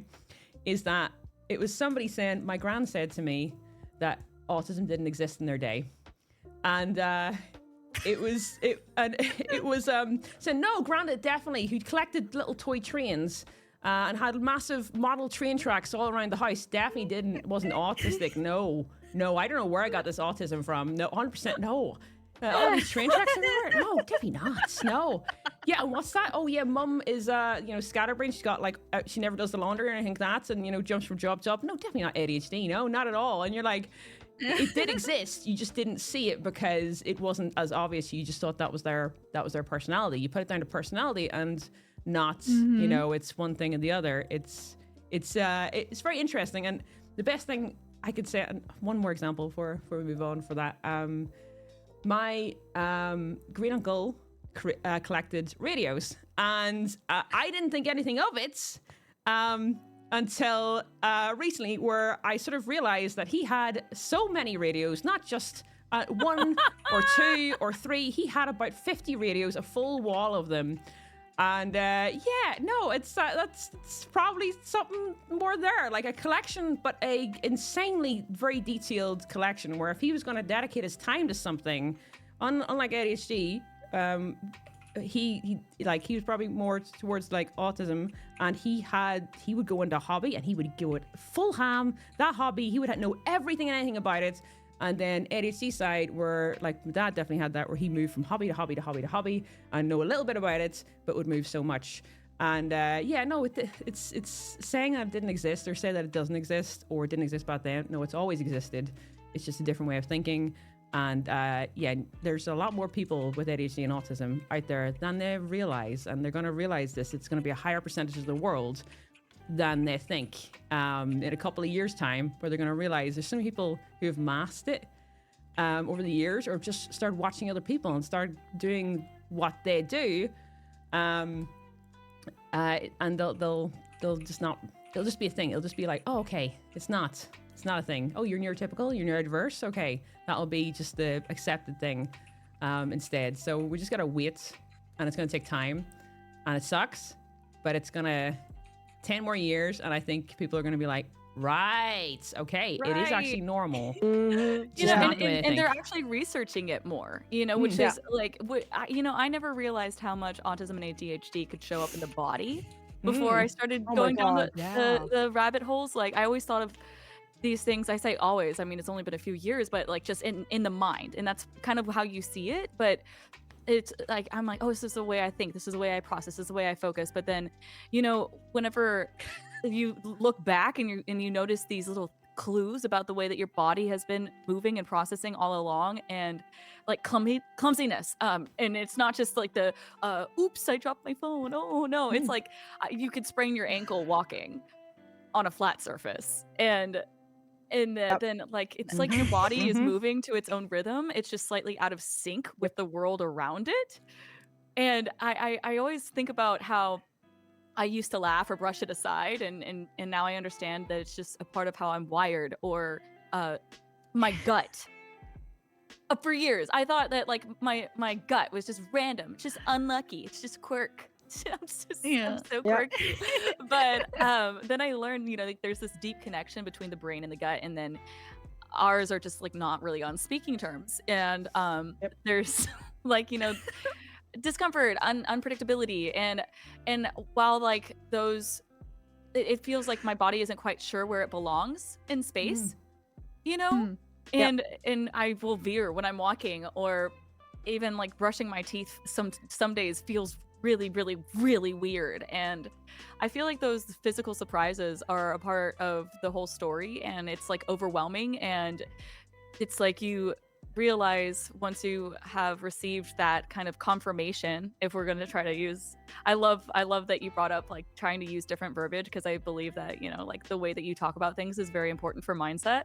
But the confirmation that you know, I'm wired differently was like at first, you know, met with that relief, because it's like, and even like a gratitude, because it's like, oh my gosh, it's like not just me, you know. And I feel like those like even the mind body communication it's not a flaw. I try not to think about it as something wrong with me, but it's like just rather it's like its own language that I have to learn how to communicate with. And I think, I mean, I'm still learning, but that's something that really stood out to me, pulling back from like, oh, it's existed all this time, but also we like just now learning about the ways that your body communicates with your mind and how different that is for people who are not neurotypical is really fascinating to me. I feel like I've also really realized the extent of that now that I've been with a neurotypical partner for a while, because sometimes I do things or I say things about how I experience stuff in my body, and he'll be like, excuse me? That's what? Your toes are uncomfortable on your feet? What do you mean? Yeah. Yeah. No, but they're just they're not right today. Yesterday they were fine, but today they're uncomfortable. And he's like, but your toes are there every day the same way. And I'm like, no, they're not. No. How do you not understand this? Yes. Thank you. Thank you so much. Good analogy, because I have that all the time. I don't know why. It's toes and fingers. I don't know. And then if they're squeezed weird or pressed, Yes. or I need like, I don't know. I thought that was just my personal space, but interesting. Yeah. And I think the other thing with at least for me, some people speak so slow, it's painful. It's really painful. The ones that take so long to say one goddamn sentence, like I'm sitting there like, just say the goddamn words that you want to, and if they don't, I will finish the sentence for them, and I can't help it. They're just so slow. Like I'm feeling like I'm back in school listening to a teacher, and I'm just like, you're making me angry. I gotta see you later. And then I just drone out, and I'm like, oh, that's a pretty sign. I just can't. I do. Yeah, I do joke with a best friend who will literally have stories all the time, but I'm all like, baby, if you do not get to the point within, I swear to God, 45 seconds instead of 45 minutes, we're gonna get off this call right now. Yeah, same. And they're like, what do you mean? And I'm all like, I love you so much. I was like, but I swear to God. I'll tell the point. It's gonna take about 45 minutes, and I'll tell about 4 other stories in the middle of it, though. Like, like I can keep up with it. I think that's why. I think there's a lot of ADHD people in my community as well too, because my stories are wild. I'll be like, okay, this will only take 15 seconds. An hour later, like I finally finished that story. But it's not that I talk slow. I talk really fast. It's like you just went through my whole everything plus more. You're welcome. You get the lore, you get the side characters, you get the descriptions. That would be fine. It's not that. It's literally just slow talking. What? Yeah, it's just one story, but it's so slow. Even you saying that was excruciating a little bit. A little bit. It's insane. And I'm with somebody who does that, who speaks so slowly, who just explain everything, because that's what he's used to, and that's what he used to do for like for jobs and work and stuff like that. Like, certain, like in an office where you have to explain to everybody like how to do this and this. And I'm like, just tell me what button to press and I will learn it myself. Just give me it. I will let you learn. Like, it's fine. And he's like, no, this is, you need to learn this. He'd be like, you need to learn this. And it'll be yes. And he'd be like, so this is how you do this filter. And we need to go in here. And if we do this, I'm like, no, just press the button. I will figure out, just do it quickly. Don't explain. Don't talk to me. Just do it in front of me and I will instantly learn it. And he's like, but no, I got to explain. Nope. You don't got to explain it. I will watch you and I will know it straight away. And you don't have to do it again. That's it. Don't talk to me about it. Don't explain it. Just do it. Wait, does anybody here like work in an office setting? I do. Not anymore. Unfortunately. Wow. How do you do it? Yeah. I don't. I hate it. Like what is your biggest like I want to know like what is the biggest thing like how to deal We with need to know the office tea. yeah So I Take us to have the water one very cooler. specific example that is like my biggest frustration ever. I cannot focus if there is sound around me or if I'm like uncomfortable or cold or anything. So I do anything to like make my space as comfortable as possible so that I can be in my best performing self. So I do this in the office as well. I'll like have a little blanket and I'll put on my headset. And then obviously you get appraisals and stuff when you work at a corporate company and they tell you if you're doing your job well. And one time my coworker said, "We've been loving your performance, but it's always hard when you're in the office because we never know if we can talk to you because you're always wearing your headphones." And I was like, "Well, then I'll very plainly give you the choice. You either have good performance or me without headphones. They don't go together." That doesn't the answer work is with my never. brain. Don't talk to me. Yeah. Literally. Don't talk And to they were me. like, "What? What do you mean? You can just take them off and we can talk to you." And I was like, no. Then my performance, my executive function is out of the window. You'll have a terrible project manager, but I will be available to talk. True. Yes. It's That's just so like, smart. You basically made your own like home office like in a human setting with other humans. Wow. just little Major cocoon. props. I'm like, don't disturb me, please.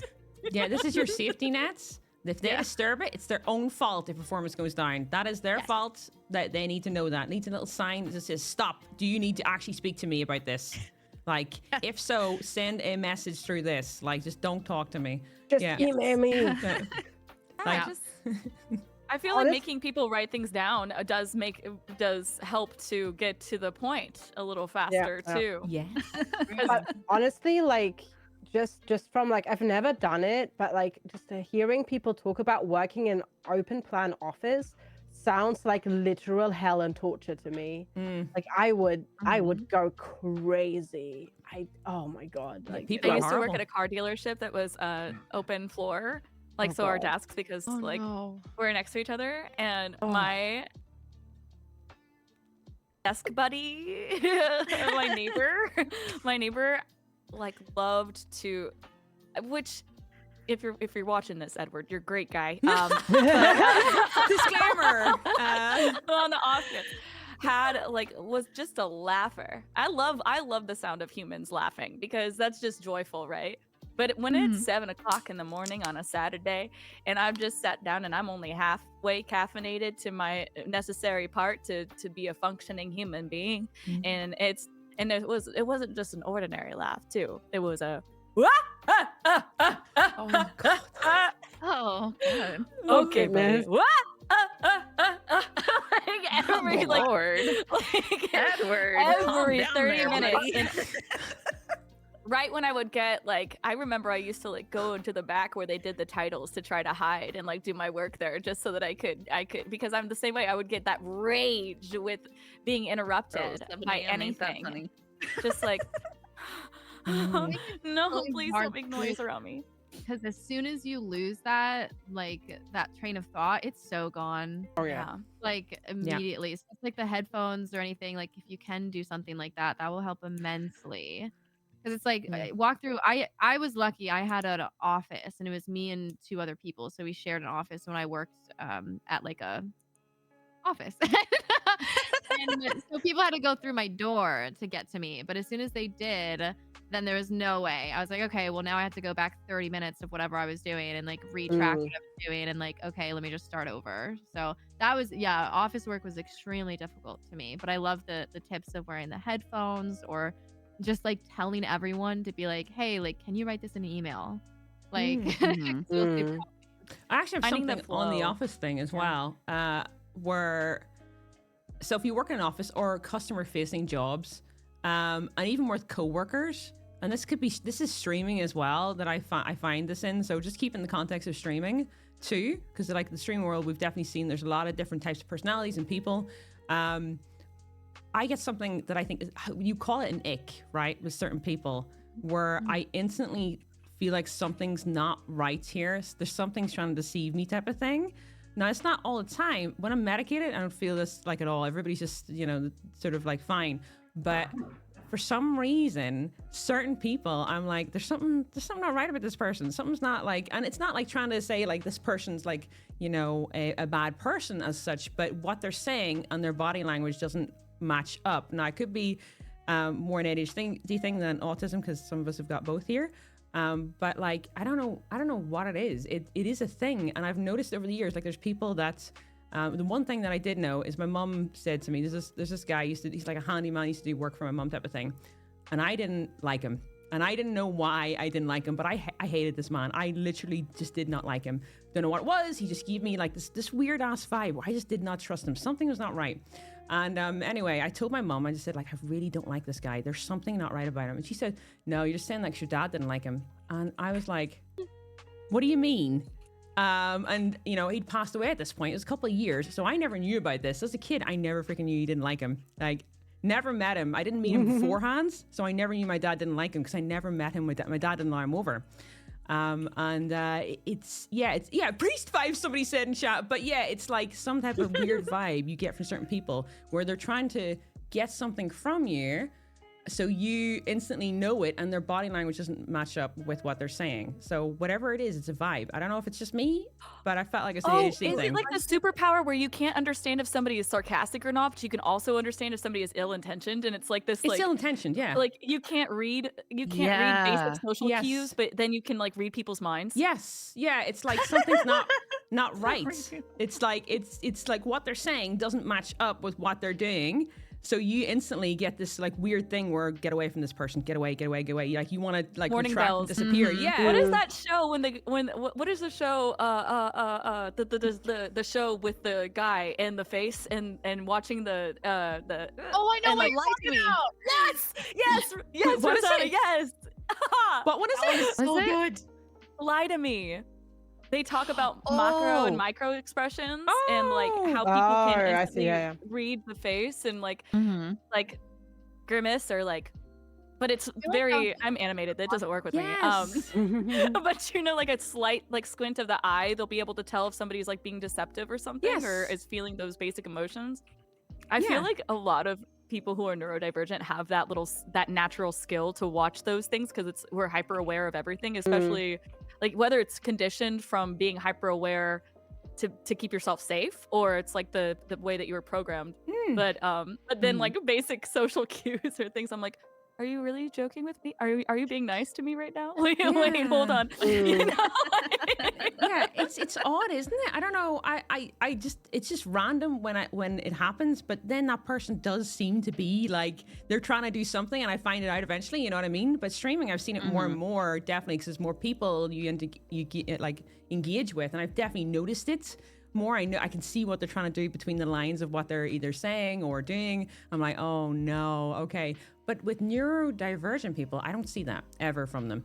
Like if somebody says they got ADHD or autism type of thing, and I'm like, yeah, I can see that, because like instantly they're not being devious. They're saying exactly what they mean. They might say things like a little bit weird. No ulterior motive. Yeah, there's no ulterior motive. They're saying exactly what they mean. They're not trying to, you know, be deceptive or anything like that. They're just trying to explain what they mean. There's no ill intent behind it. It may take a while to explain something or a certain thing or get it point across, but that's what they're trying to do.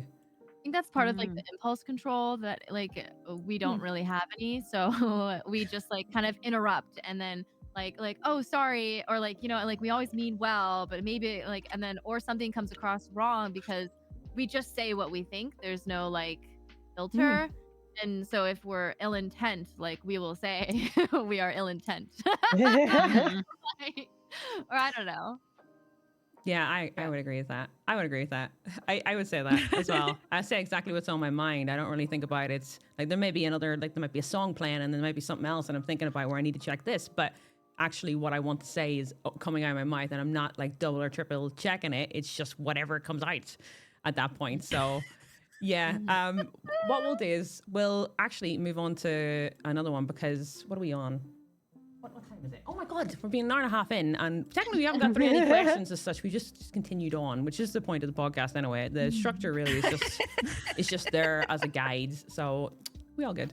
Miss of ADHD. Does anyone want to go for that, Sweetie or Basana? I think I just want Miss of ADHD. Is there anything that you don't like that people assume myth. about ADHD and autism. Can I go? Sorry. Oh yeah, absolutely.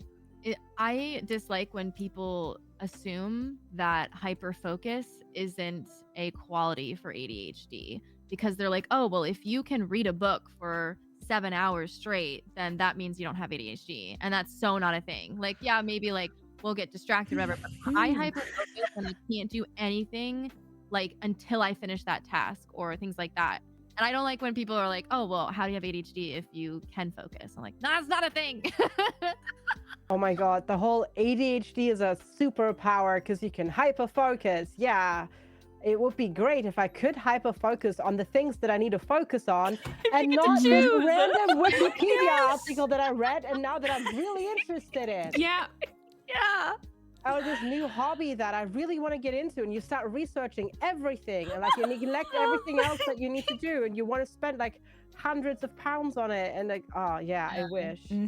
I wish. Or having some forms that had to be done, and like if you could dial into that hyper focus, that would be awesome. You could fill out the forms, but instead you've organized your bookcase by color.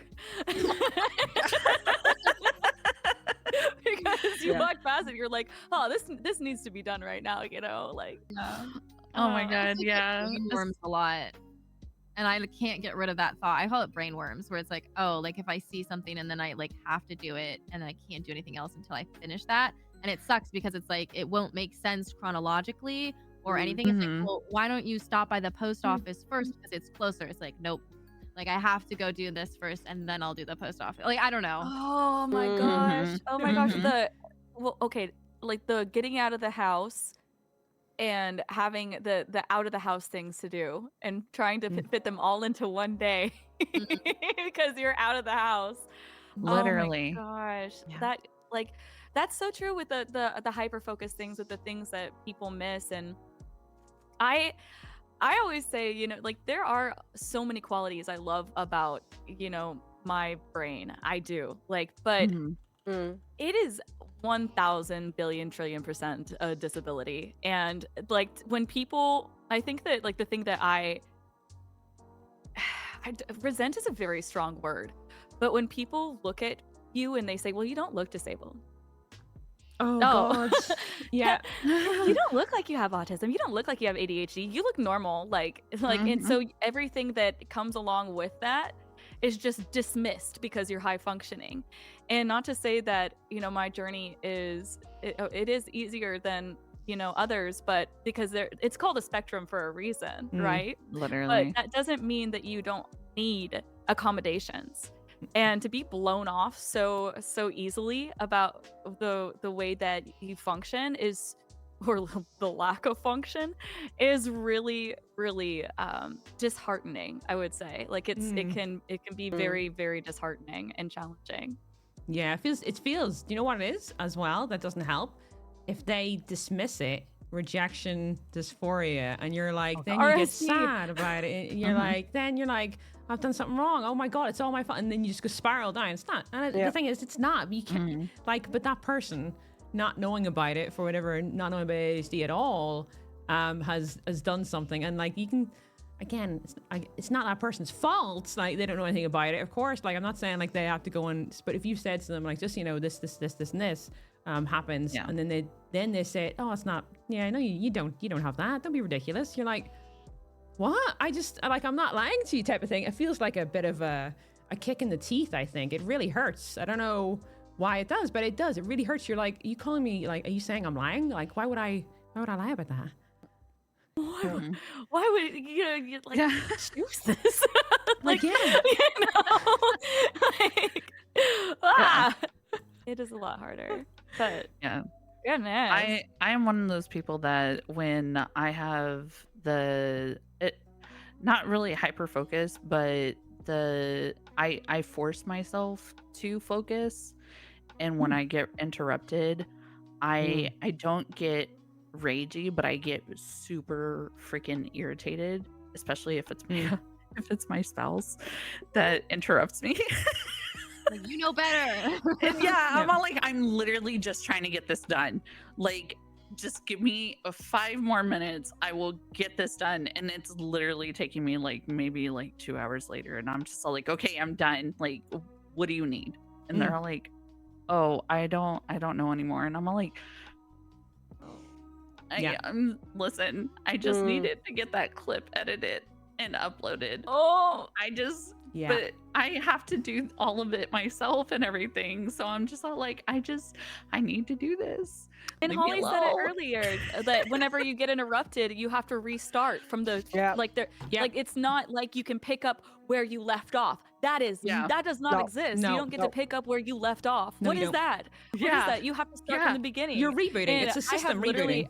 I've had to set, I got my kiddo like a physical timer, like an egg timer, you know, because of interruptions. And so whenever I'm in workflow, and that's the reason I stream overnight, is so that I can be present in the daytime, you know, and make meals and things like that. But in the in-between, and that's whenever you have to do all the offline work that comes with being a streamer and whatnot. And so it's like, Mommy just needs a few minutes to finish this. please don't come to me with any questions. You know where the toilet paper is. That's underneath this sink, I promise. I don't know where your Lego Batman is, but it can wait 5 minutes, I promise, please. Because that one task can end up taking 4 hours that would have taken you, you know, like a few minutes, because you have those interruptions and you have to start from square one instead of just picking up where you left off. You know, that's wild. I've been getting that while in school right now of reading. Like, if anything, whether it's a sound or my dog, like I have to start over from like at whatever reading point, because then it's it didn't stick. Like, oh, it's so frustrating. Or if I tell a story, if I'm like talking with my mom or something, like a quick recap of my life, and then she interrupts me, and then she's like, okay, continue. I'm like, that's gone. Nope. Where was I? Because I don't remember. Do you remember? Yeah, I'm like, I'm lost. Go ahead. It doesn't matter if I was the one telling the story. I don't remember. It's like watching TV before streaming when you don't have a pause button, you know, and you missed that part of the episode. Sorry, like you either have to wait until it re-airs. That's funny. Yeah. It's gone. Yeah. I agree. I think my biggest myth that I think that's a problem is the myth of us being lazy. Us all being lazy. Or we're just lazy people and stuff, and then that's what you get put under, is like the lazy thing. And it's it's like, what do you mean? What do you mean lazy? Like, where are you getting that from? Or what's that from, type of thing. And I remember being told it in secondary school for GCSE level for business studies, and I got told that I was lazy. You know, I was a bit disappointed because I didn't do very well on my GCSEs because I just didn't show up. I didn't show up to any of the tests at that point. I gave up on it. And I think the thing that for me was, again, it could be across, like a lot of people might have a crossover with ADHD and autism with this, but first year, second year, so this is for the Americans, this is from 11 to 15 years old, and then 16 is GCSE. So from 11 to 15, I got first, seconds, thirds in my class. I always excelled, better than every other student, barring physical education, because fuck that. But everything else did perfect in and great in. And the thing that really screwed me over was the math teacher, actually. This is when it all spiraled downhill. She said to me, the worst part of it was, she was like, you know, she complained to my mum that I was going ahead of every other child in the class because I had already finished the whole math pages book before any other kids got to that stage. So I was several pages like ahead, like, I mean, a full chapter, not the book, but a full chapter ahead of every other kid. And that's several days of work for every other kid. And she complained to my mum about it in parent teacher. And then she basically picked on me because of it, because I was ahead of all the other kids. She put me down at the back of the class and everything else, instead of being at the front where I always was, because I always like watched the board and stuff. So she was being so much of an ass to me. And that made me give up on the whole system, completely gave up on it because I had no like dopamine from it anymore. Dopamine had gone because I got told off for it. I got some type of rejection. So I instantly give up. So after that, after being a great student and being fantastic and having like high marks and everything, then there's no dopamine from it. I was going to get told off. So I gave up. And as soon as GCSE came around, I got called lazy for the first time. I'd never heard it. I never knew I had ADHD at this point, but a full year of being told she's lazy, she's lazy, she's lazy. And I'm like, I'm not lazy, but I just don't want to show up now.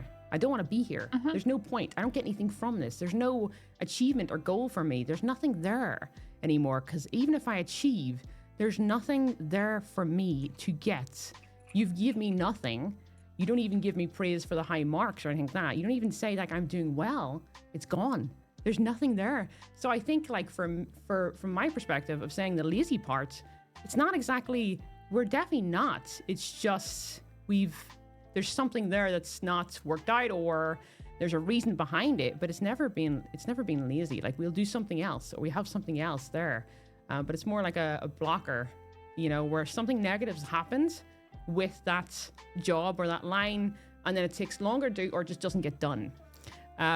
It's because it's like negative. There's a negative feeling behind that instead of a positive or something nice or something cool or something like that. You were like, there's a goal in the end, something cool to do, like something will affect you in a good way. But if it affects you in a negative way, then it's gone. There's nothing, no reason behind it. So I think the lazy thing really bugs me the most. Can I say something on that? Because like I have a really hard time with this, like with my mental health too, because I have to quell that, just like take that voice and just beat it up, just like stop being mean to me, brain. That's not accurate. And a lot of it is because of the it's bridging that gap that neurotypicals don't have this same issue to this degree, is bridging the gap between knowing something needs to be done and being able to start it. It's that ability to start things. And it's the way that it's like those real neurological challenges. It's not a decision, because laziness is a decision. It's I'm going to be lazy today, right? It's not a decision. And when you think about it, it's like where in the neurotypical brain, if you want to add motivation, if you want to add that ability to start, that need to start something, it's like kind of like stoking a flame or feeding a fire, right? And it's already there, it's constantly burning. But in ADHDers, it's like bursts of energy, like fireworks. Like it's there, it's huge, it's among us, it lights up the whole sky. It's not that little like that steady flame. It's there and then it's gone. And that hyper focus can be during those fireworks where hours fly by and you're just really intense in that, right? And other times there's just no spark, no flame, because the task doesn't trigger that reward system in the same way. Just like how you were talking about, I've got a bone to pick with educators who bully people. That is something that just really grinds my gears. I can't stand it when I hear about anybody who gets like turned away from something they were once passionate about because of some bully. I hate it. I hate it. I hate it. I hate it. I'm really sorry that happened to you. I hope you pick up a maths book one day again. And you just go through it. But yeah, I mean, it's that it's knowing something needs to be done, being able to start it. Tasks that are easy for some people, like laundry, organizing, emails, whatever. It's like it can feel like climbing a mountain, for people with ADHD. I also don't think that the system is very much so set up for like neurodivergent people either, especially in the school system. Like if you put like us in, like you were saying, Queenie, before, like we have designated roles that we excel at. So if you put like if you try and force us into this cubicle to work amongst really loud people, it's like, okay, good luck. Like, but then, or if you can give us other roles, like see how our creativity shines. Like we're so good at other things. It's just like if you're in the wrong role, you won't excel. Yeah. Yep. I think if you judge a fish by its ability to climb a tree, you're always gonna think that there's something wrong with it. I just thought of one thing that kind of tied into a lot of things that have been said about a myth that I think I hear a lot, not just for ADHD, but also for autism a lot, is that we struggle to communicate. And I don't agree with that so fundamentally, because if I communicate with fellow ADHDers or other people on the spectrum or other neurospicy people, I have no issues. We never we don't have misunderstandings, and if we do, we talk them out. But it's only with neurotypical people that when I ask a question, they get offended. And I'm like, no, but it wasn't criticism. I was just curious. I genuinely meant my question. Yeah. Getting earlier about the clarification, but face. you're being confrontational. Yeah. Yeah. Yep. Yeah. Oh Do you know, my you said God. earlier, When Savannah, you're about literally- the face, when you're trying to say lie to me earlier, you're like the face and the guy, and people understood in chat. You know, they were like, oh, I've seen that. I know exactly what you're talking about. And so obviously people in the podcast did. I haven't seen it because it's a US show, but they already knew, and you didn't have to say much. But if you said that somebody who was, neurotypical, they'd be like, what? Oh my, I don't understand.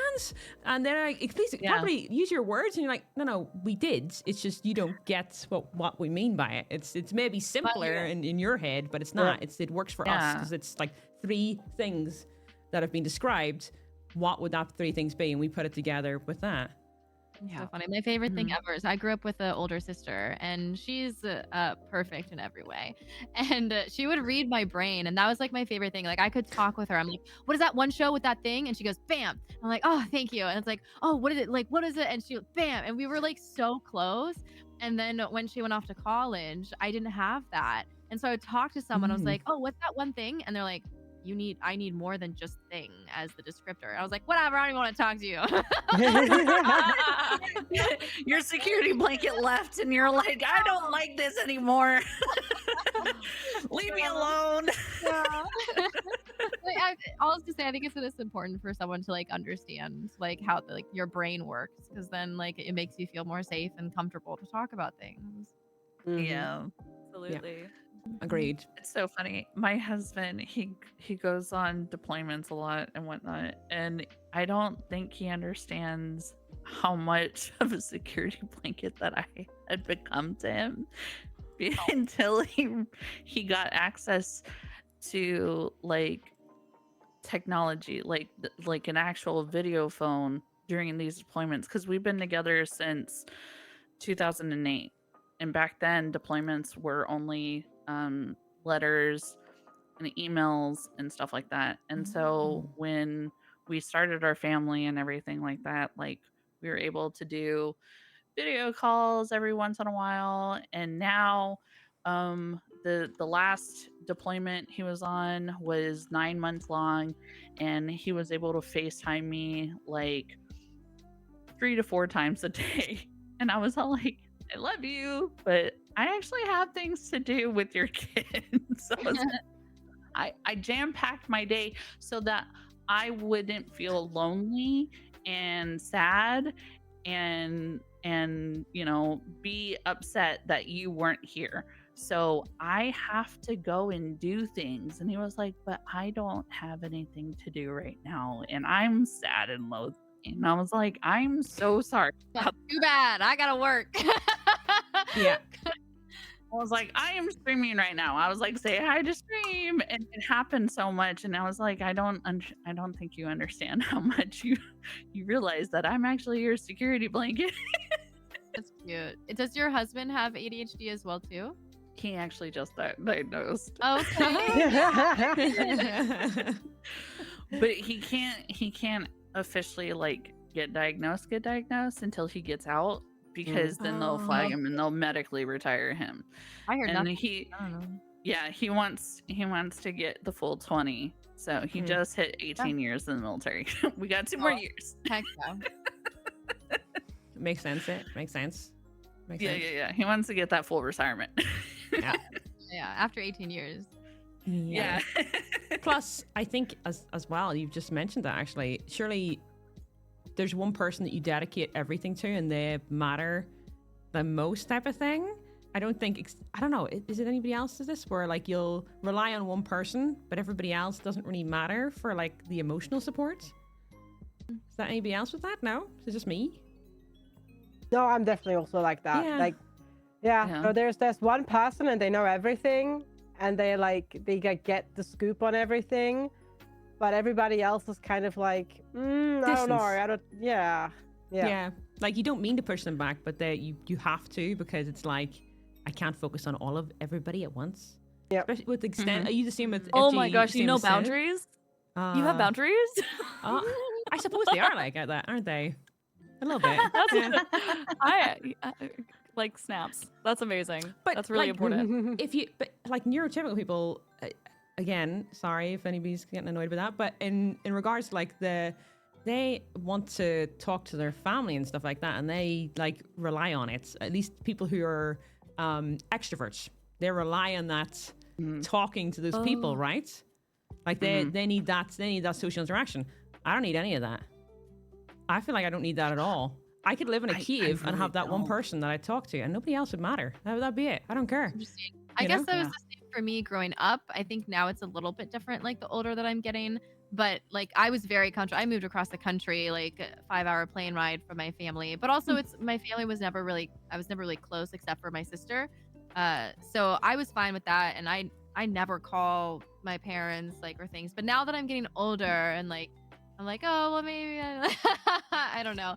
But I relate to that when I was younger for sure. Yeah, I moved out when I was 16, and I was hyper independent for a long time. Same. Too. I feel like having the community and having Twitch has like changed me a bit. You know, like I feel like now that and maybe it's discovering it in the way that I did, but discovering it 3 years ago in the middle of the pandemic, and had like going from doing music for a living and touring in music videos and recording and stuff, and not having that, like just one day you wake up and it's gone.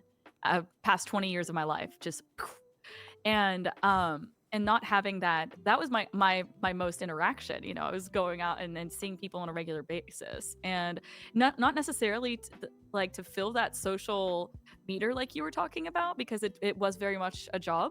But with having that, going from that to such a severe isolation where I felt like I didn't have a job, and I feel like with another part that I've read about having the ADHD and the neurodivergence is like tying your purpose to your value and trying not to like have those two things intertwine, because it's like, oh well, if I'm really good at this, then I'm doing good, and realizing your value as a separate entity.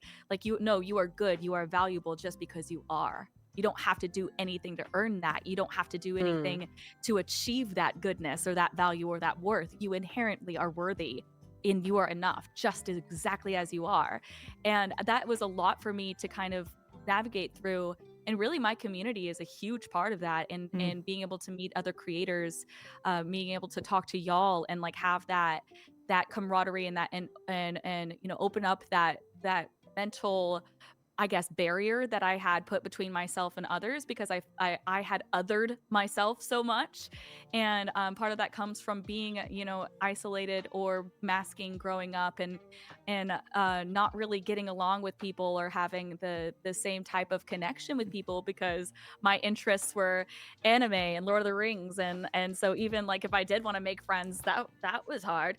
And, and so I think that, whenever it comes to that social media, like the social, the social meter, I definitely, I feel so much more fulfilled now with this platform, having these conversations and whatnot. And I think that if I didn't have that, yeah, for sure, I would probably really kind of depend on like one external source. I do believe that what you're saying is like one of the things that I've noticed that doesn't make me a bad person, because we establish those mental patterns, is not being a good friend because I don't check in with all of these things. I agree with that 100%. And my best friend, the godmom to my kid, we could go like 6 weeks without talking at all, like not even a hi. And then the next time that we were able to get, it's just like we just pick back up, and honestly, in a way, like nobody tells you about this until you receive that confirmation, is that, you know, it's not exactly forgetting they exist, but kind of is, you know, like because your brain is just not there right now until you get that story pop up or that memory come in, and then you're like, oh, you know, let me just send a quick like, hey, what's up? You It's know, time like, blindness, isn't it? yeah, Oh, that yeah. time blindness, that object impermanence, like it does happen with people. Yeah, that's pretty much what I think that's what I was trying to get at. You've summed it up better than what I could. It's like, I know they're there, but I don't need them to be there every day. Yes. Yes. Yep. Does that make sense? Like, I know my mum and my siblings are there. I just don't need to see them every day because that's just too much, type of thing. But I know they're there. But it doesn't wane. Yes. It's not like your Yeah. affections and your feelings for them is depleting over the No. time that you don't spend talking to it. It's just there. It's at that same exact place. Yes. Right? Yeah, you want to check and make sure they're fine and you care for them, but you don't, like, you don't want to see, like, yeah, like, you know they're always going to be there for you. Yeah, and essential, like we're pretty low maintenance in some regards. Oh, yeah. Like that. We're like Rosanna's like once a week watering plant, which I did not know existed, by the way. I'm gonna need a lowdown. I know you have some I sort wrote of a list. Yeah. yes, I know. Oh, there's one thing I wanted to say. You said, FG, you said you've heard the try yoga thing a lot. Oh my in God, chat. yeah. Where have you heard that? Sorry. Just random people like suggesting, you know, like, oh yeah, here, have you tried like yoga or meditation or anything like that to like manage your ADHD? And I'm like, yes, and I've tried it and it doesn't work, and it doesn't, like, it works for some people, maybe, but Yeah, like my brain does not shut up. Does it work During here for those- anybody then? Of course it works for Savannah. So for Yeah. Okay. Well, I practice mindfulness exercises like every day, and it was like that's something that I do for 10 minutes a day before I go to bed and 10 minutes when I wake up in the morning. And no, my brain doesn't like turn off. I feel like people talk about meditation and they're like, oh yeah, it's just like like those cute pictures, like no thoughts, empty head. Like that's not what happens. You know, it's a literal choice. It's like, oh, I see this thought, I observe it. It's like somebody knocking at your door, right? And you're not just like, it's not that the thoughts don't knock. It's just that you observe them and you let them go. And then I try to practice mindfulness and like my 5 senses and stuff. That's just therapy, you know. But yeah, I have a really good experience with guided meditation. I had a really like bad situation, like breaking up with my ex and moving out, and I was just I'm not diagnosed with anxiety, but situational anxiety. Oh my God, I've never felt more anxious in my life. And I would go to bed each night with, because people did recommend meditation, but I was like, I can't seem to do that at all. So the guided ones on YouTube, and I have it pinned in my Discord because it was extremely helpful to me. Having someone still like guide me through those thoughts and like almost talk self-affirmations and like visualizations, those were extremely helpful because then I don't have to like push out my thoughts. I just pinpoint them with help. Yeah, it makes sense. I mean, for me, I just find it too boring. So I can't do it. I think FG must be the same with this because it was 2017. I went to the doctor and asked her about like not being able to remember stuff and forgetting things, not being able to focus. And she told me that I must be stressed and to try yoga. And I remember this, and that's why I seen when you said in chat, and I was like, who is telling us all this? Is this a thing in the UK? Who the fuck is keep telling us to try yoga? Because I was like, does it even work for us? Obviously, it works for like a couple people because it works for Savannah and stuff like that. But I don't think it works for everybody. I think it has to be a certain style of the way you're doing it. It definitely doesn't like. I would say it's a 50-50 chance if it's going to work or not. It's not this panacea that everybody paints it to be. It's like, oh, you're just a little bit unfocused. Yeah. Let me clarify. The mindfulness exercises and meditation, that kind of stuff, that's more for like my mental health. It doesn't really do anything for my ADHD. I mean, it allows me to kind of like rein myself in, which is, I feel like there are so many parallels between like why the quote morbidities like exist with these disorders and disabilities, it's because of like how it can affect the rest of ourselves and our self-image. And I feel like I also have CPTSD, and that's really where my meditation and guided mindfulness exercises and I have I have things for everything. I've got I've got like this little like directory, spin a wheel, make it land. Like, how am I feeling today? Because that's another thing that goes with being spicy brained is I know that I can't, just like how you can't break your walking street, FG. I know that I can't trust myself to just handle it. Oh, my brain's just gonna, it'll work itself out, right? I know that that's not possible. It's like that same thing where like, and that's just what happens over time, is that I know that I have to write it down that second or I'll forget it. I can't trust my brain to remember anything, just like I can't trust my brain to just be able to have the different tools and mechanisms to handle different situations of a very stressful life, or like of these things that may come up. And I think that that's what's so important about, having the confirmation, whether it's self-diagnosis is valid, by the way, just putting that out there, whether you have that confirmation, it's like getting that toolkit. It's like getting that guide at whatever point in your life you need it. But then having that and realizing it is a different textbook, it is a different layout than you've been around people your entire lives that they were working with a completely different set of rules and a completely different set of tools. And having that in your toolbox, and in knowing that while we do have so many shared experiences, that doesn't mean that what works for me is going to work for you. However, like understanding that when we have an open dialogue, which I'm so grateful for Queenie and everybody here for doing that, that's so good.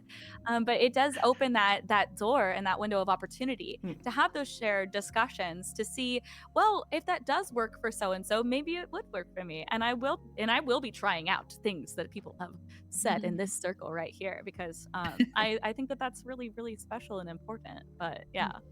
You never know it works until you try it. I think something that's super important is realizing that there is no cure, and there's no like cure all, even with medication or even with working out or anything, but everything adds up to help. And I think what happens is people are like, oh, like I'm finally diagnosed. Like now I know I'll get on medication and it'll all be solved. Like unfortunately it won't, but don't lose hope, because there is lots of, as Sav said, there's so many tools that you can use. And like the more that you like learn about yourself, you have to be so self-aware to know like when is like what is too much medication, what is too little medication, or how many hours of sleep that you need in order to form your sentences correctly. I guess I got too little. Like there's so many things that you have to do to make you like the best individual that you can be with ADHD and with your diagnoses. Yeah, no, I completely agree with all that. I mean, like at the end of the day, we can the self-diagnosis thing, I agree with as well. I could bring back what Sav said. However, there's a lot of crossover with a lot of different things, and the problem is with again, not everybody, but some people will go down the wrong route a lot of the time, and they're looking at the wrong thing. Especially with ADHD, like they'll start looking and they're Googling, and the symptoms they have is probably, it could be ADHD, but they're looking down the route and they think they have depression, because there's a correlation between them and also autism. And there's one other, it's a bipolar as well, which has a crossover, and all these things have a crossover, a little overlap. There's even circle diagrams for it where there's an overlap here and here and here, and they start looking at the wrong place, and they're doing the wrong thing for themselves. So I think being aware of what you could possibly have and then trying to get a diagnosis after that is definitely fundamentally important. But the first step would be to look at yourself and figure out, right, what am I aware of? And then ask other people if you do this as well, like people are close to you, because it helps so much. If somebody else is quite aware of what's happening, you can actually look at that and be like, okay, what's this? Am I doing this? Can you please tell me if I'm doing that type of thing? Because nobody's going to be the exact same anyway. Even with ADHD, nobody's going to be the exact same, and people mask things. So you may be masking something, and you just won't notice. You may not notice things that you do, and then when you do it, and somebody points it out, you're like, I just did that. Yeah, I just did that. Yeah, no, yeah, this is fine. Like, oh, yeah, this type of thing. So, it works on it, and it's definitely like if you even think about it, if you think that you've got autism or ADHD, just start putting yourself on a waiting list, because like it's in the UK the waiting list is 4 to 6 years. After you'll agree with me on this, it's 4 to 6 years unless you go private. So like just if you think about it, or if there's a potential, please go about it, you know. Don't just because you might be making yourself suffer, you know. Yeah. Yeah, I feel like it's best to talk about like a professional specifically. I had a friend who like, which is illegal, but to like take like other people's medication. And sorry, my dog is barking. Hi, dog. Hi, dog. Oh, hi, doggy. Yeah, do the room meal. I think our maintenance people are coming inside. Where's Alfie when you need him? Yeah, go ahead. Don't worry. Don't worry. Don't worry. All good. Well, while Holly's disappearing, the next question then, which I'll start with UFG. Is gaming good for ADHD? Ooh, that is a loaded question. I know. I know. It is a really loaded question. I think, and that's actually a hard one to answer. I think gaming is something that we can find a lot of comfort in and a lot of dopamine in, because you get that constant feedback of, you know, progressing, and you get achievements, and you can, you know, you finally got that boss kill or whatever, which can be a really like good thing because it like gives you that positive feedback. But that also makes it like one of those things that it's quite easy for people with ADHD to get potentially addicted to, because we are prone to that, because we are dopamine seeking all the time. So it might be gaming, it might be caffeine, it might be illegal substances for some people, it might be gambling or smoking, like all of those things. So that's why I think gaming is so attractive to us, because we get that constant dopamine feedback. It can be a good tool to relax, because if I play a game, I do focus on it, and like my brain quiets down, which there's only very few instances where my brain actually quiets down. But I do also have to make sure that it doesn't take overhand. I can't do those, you know, I don't know, 36 hours, 48 hours gaming marathons that some people may have done in the past. So I need to watch it a little bit, but I think essentially it can be a good way to unwind for for us. At least for me, it is. Yeah, that's a really good point. Listen, I think it is a interesting topic, because you know gaming is seen as bad to some people in the world. Now, again, older generation, really, not really sort of our generation. Mostly everybody's in like I think under 40 here. I don't know, under 50. I'm sure. I don't know everybody's ages. Gamers look completely like really young 29? compared to a lot of people. Yeah, are there type of thing. Some people don't say their age. Fountain. Yeah. No, if you don't say your age, type of thing. So like, just in case you don't, guys. But like, I think most people could be again gamers. 40. Oh wait, on the note. What? On the note? Oh my god, I got a pretty good guess actually for everybody's. Yeah.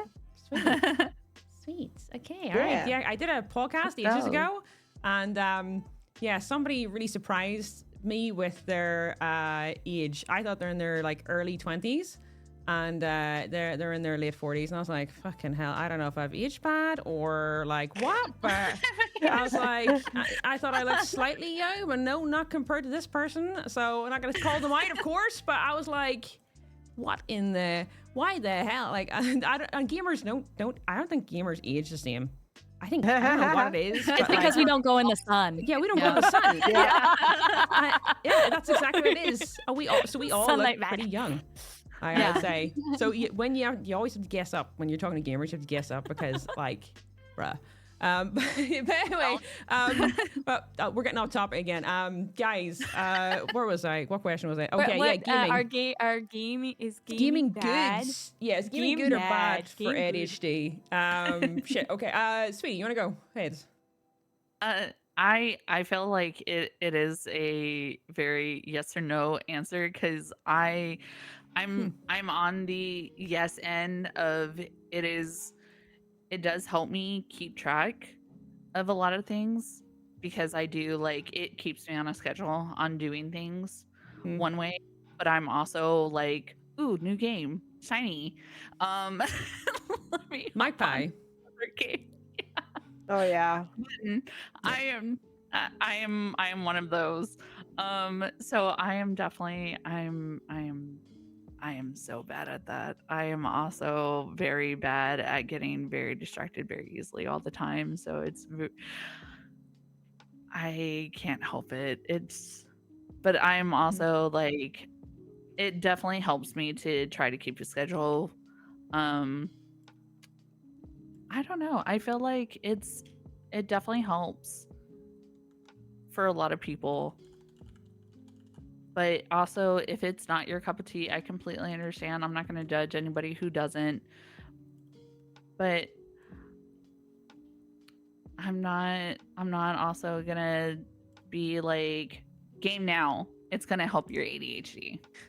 Yeah, that's true. I mean, I think personally for me, like I would always try and convince my mom when I was a kid that it would help my dyslexia Yeah. and ADHD because it's like, oh, inventory management and like scheduling and like map exploration or like dyslexic for reading. I had to read things in the games, and so that worked when I was a kid.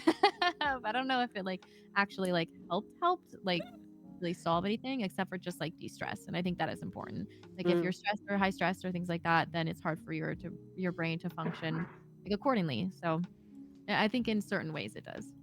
Yeah, agreed with that. Rosanna, Ro? Yeah.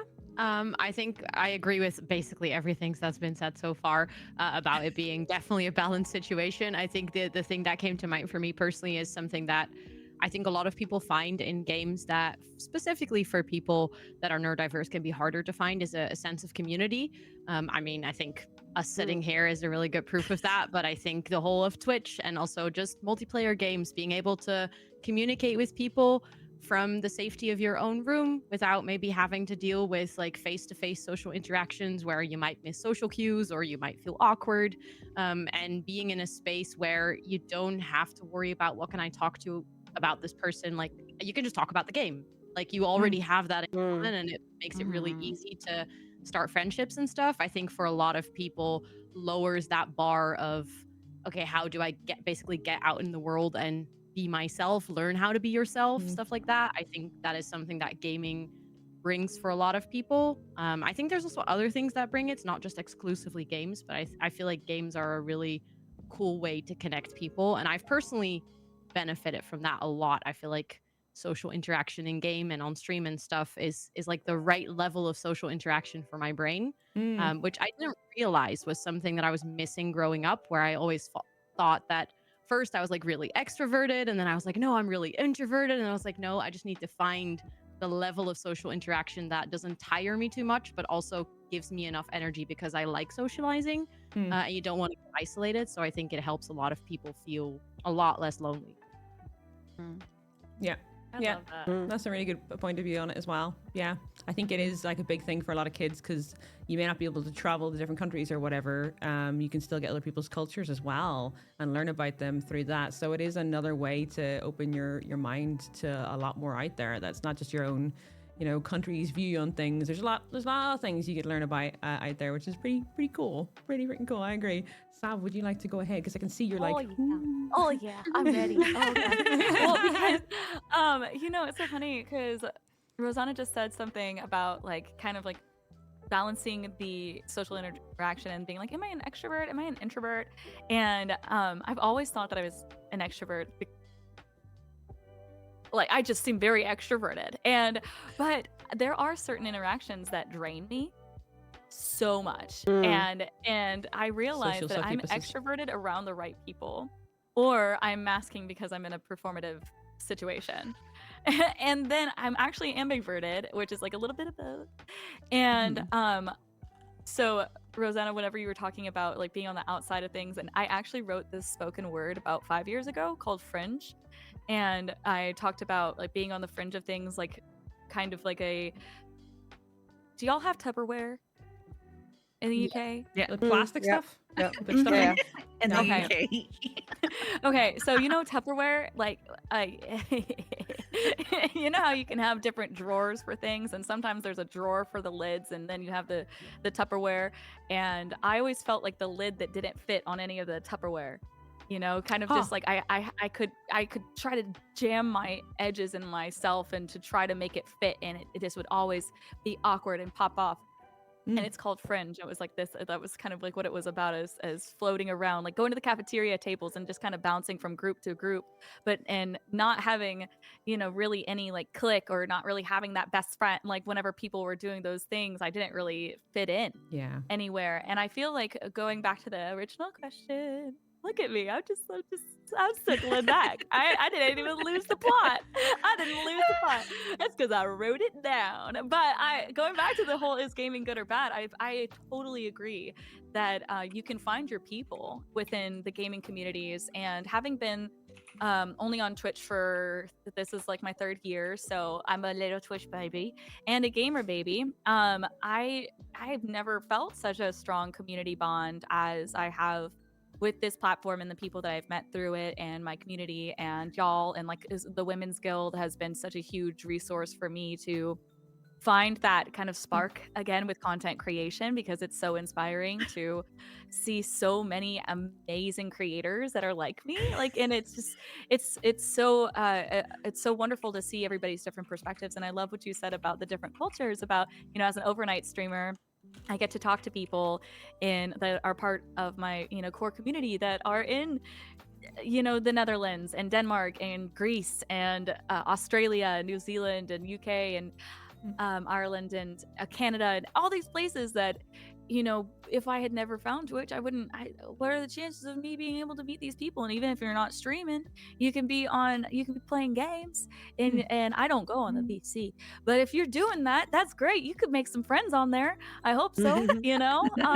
But I think that's great. I think that having a village, having a community is so important, because you know, it really destigmatizes what we know about mental health, what we know about our brains, what we know about how we react to the world around us, whenever we can have that conversation on a broader scale, which I believe is brought by gaming quite a bit. So I would my vote would be a thumbs up for that. I think that would be great. Yeah. Agreed. I think it's yeah, everything in moderation is probably where we've all sort of summed this up on that question. Is everything sort of in moderation, because you know, too much of anything is bad for you. So, you know, like that's just how it works for everything. But sometimes like gaming is more like on the lines of like a hobby you're very enthusiastic about, like compared to other things. So if somebody likes going to the gym, great for them. You know, somebody likes going, you know, I don't know, sailing. That's a great hobby. Puts a lot of time into it. Gaming is hard. So everything. Yeah. Chat are laughing at me, bastards. Did you say on the ceiling? If somebody's on the ceiling? No, sailing. Oh, sailing. Sailing, not the ceiling. Oh God, sailing, like outside in a boat, doing some stuff, not drowning. Hopefully, that's the one. I was like, well, you know, we are ADHD, so we can't be on the ceiling sometimes. That's true. That's true. So, as is every single ADHD podcast we do, we are over time as per usual. So we're gonna do the outros because we should, or we'll never get away. So Holly, would you like to go first? Tell us where to find you, when you're next live, anything about your channel, or just what you get up to and what games. Yes. I stream. I'm Watch Holly if you're just tuning in or anything. Sorry, my maintenance guy's here, so he's been fixing things the last like 5 minutes. So sorry about that. I stream Saturday, Sunday, Tuesday, and Wednesday from 3 until 7 p.m. PST. I'm in SoCal in California. I stream lots of, ADHD. I feel like none of us specifically one game.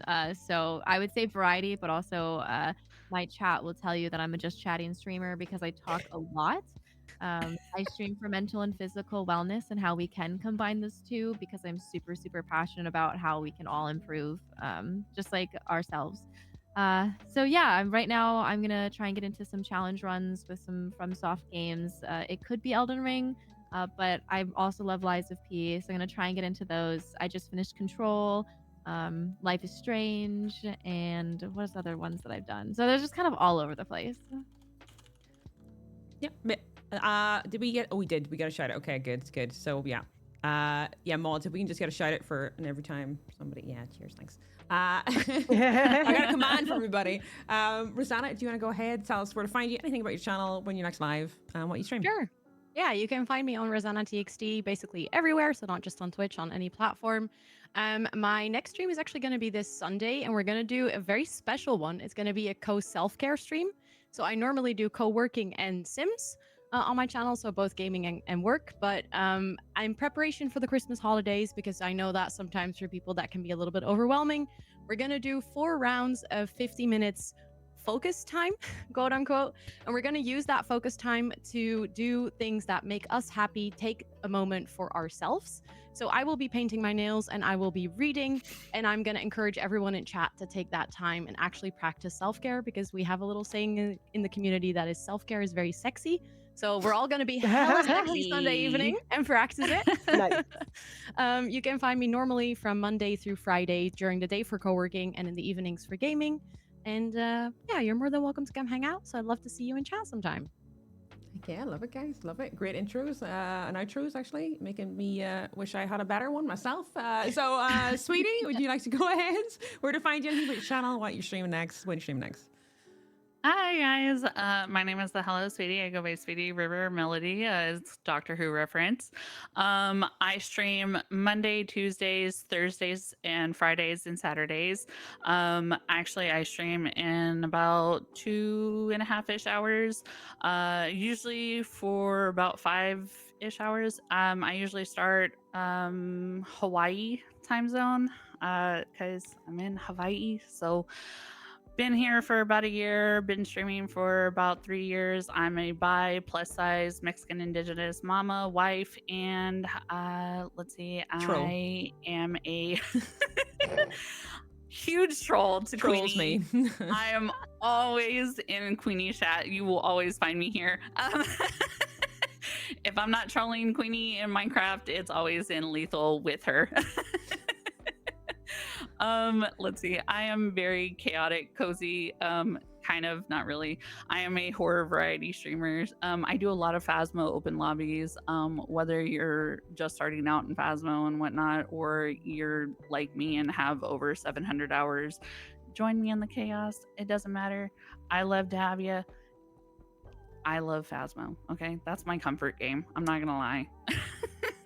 But hope to see you guys. Oh, also, I'm a part of the Twitch Women, Latin, and Pride Guilds. Also, I'm also a part of the Indigenous Alliance as well. So Yeah. I forgot to add that at the part. In the Nice. Very good. At least you remembered. That's good. That's back in yeah, I remembered most. this time. Yeah, I forget every time, so don't worry. So, Savannah, would you like to go ahead? So you've done this before anyway, so Holly and stuff like that. So, yeah, channel, where to find you next, what you're going to be streaming next. Absolutely, of course I will.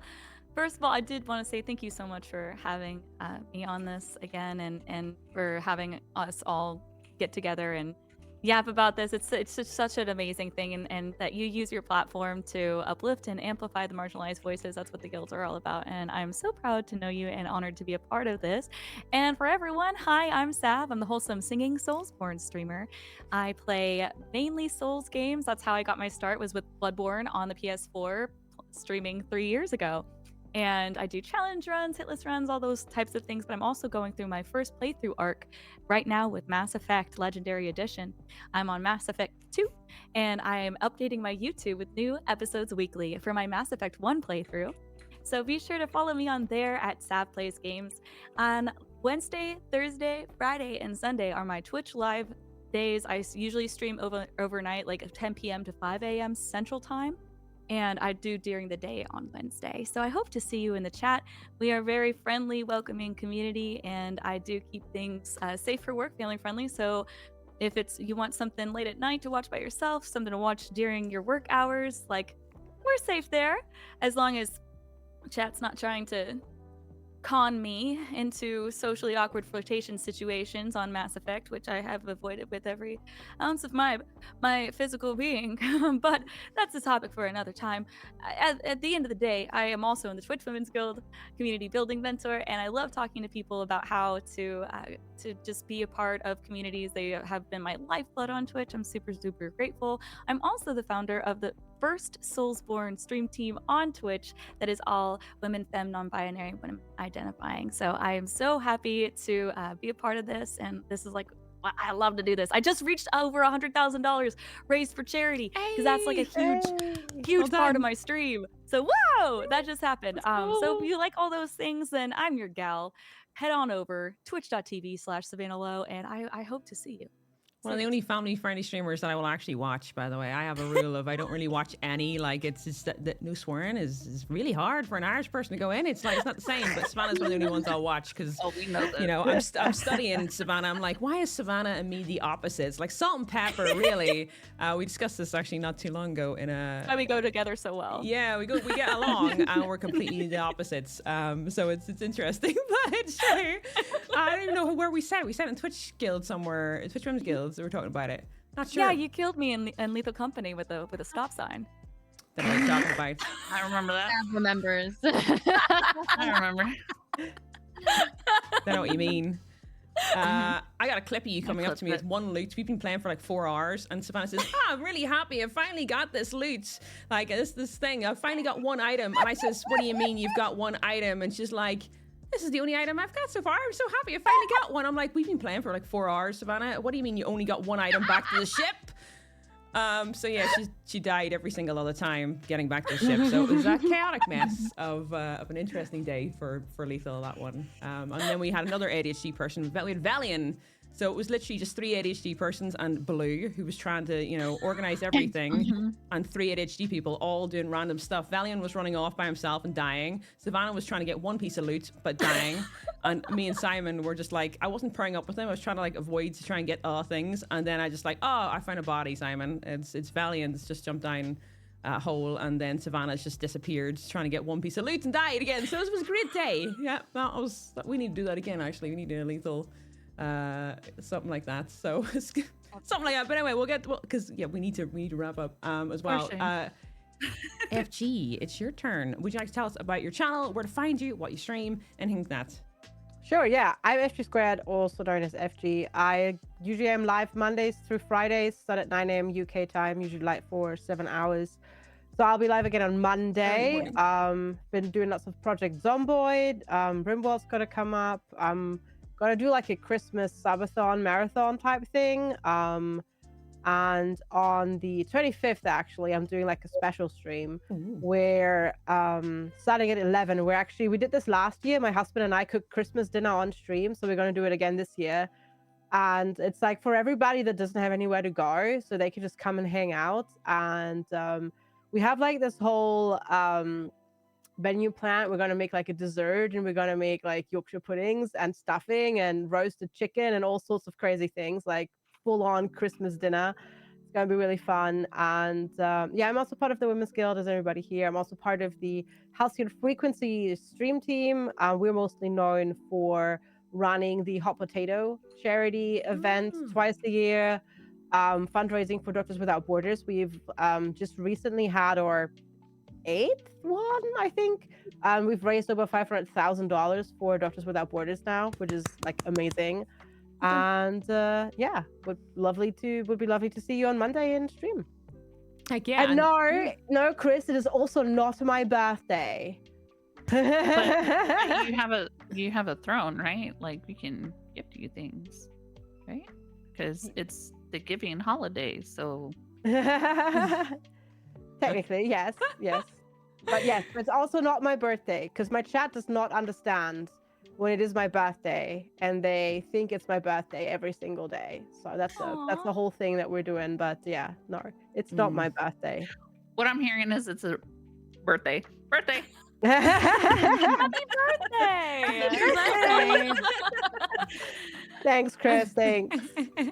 also, yeah, Christmas Day is a really good idea. That's a fantastic idea for a stream, because it may be some people celebrate on the 24th, so 25th, they got something to do. And on top of that, if they don't like, socializing too much or their family's burning them out, they can go and chill out there. So, Yep. just, good It was idea. really fun last year when we did it, and I'm looking forward to doing it again this year.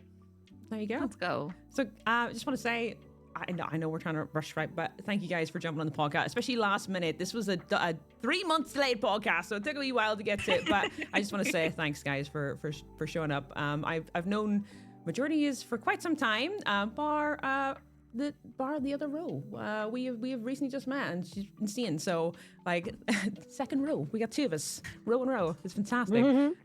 No row your boats. Jokes, please. Thank We you. just need a third one, then we can complete the song. Yeah. We freaking do. I do know a streamer who has a boat in their name, so yeah, we can do that. We do the full song. We can try and start I doing can it. get the other Rosanna involved, and then we have 3 rows in a boat. Exactly. Sounds like the start of a really bad joke. That's true. So, guys, thanks so much for being on the podcast. I appreciate every single one of you, and we're gonna, guys, Extra Smart Podcast in chat. Make sure you go and follow them all over on all the platforms, of course. Like if you go straight to the podcast link, it will link you directly to Twitch, and everybody has their actual links there for everything else. So if you want to check them all out, you can do through that too. But guys, you've been absolutely insane. And also my outro is thanks for being here. You know where you can find me because you're already here technically, so I don't really need to do much of an outro. But I do want to say make sure you follow every single one of them, and thank you so much for you guys for showing up. I appreciate it. Thank you. Thanks so Thank you much for having us. And just it's been very validating. I think for a lot of people in chat, I've seen so many comments. They appreciate you guys so freaking much. So guys, anyway, I'll let you go. I know some people are on a time thing. So guys, thank you so much. See you soon. Bye. Bye. That is that. Oh, yeah, you can. Oh, I forgot. I'll jump out. Okay. See you soon, guys. You can discuss things and insult everybody in chat. I was like, I better jump out just so just in case as well. Guys, that's the 19th ADHD podcast. Well, not 19th ADHD podcast, but 19th podcast. And this is the 3rd ADHD one. And I gotta say, thank you every single one of them for joining us today, and everybody else who came in chat. And I've seen a lot of people posting. I appreciate every single one of you for posting so much about your own experiences. We have read them, we have seen them. We just couldn't because we all got ADHD. We wanted to make sure that we weren't over talking and stuff like that. We got worries, to make sure and stuff like that, of course. But 19th PJ podcast, and 3rd ADHD, third. Definitely 3rd. But I did want to say shout out to the Twitch Women's Guild, because today's podcast wouldn't have been possible without them, and Twitch in general. They gave us front page, and that is amazing. So I appreciate you guys for that. I really do. It's ADHD is there's a lot of people on the platform with ADHD. There's so many, and autism as well, and just neurodiverse people. And I think it's a bigger community than a lot of people realize. So it's insane. So I gotta say, I thank you so much to them for that. And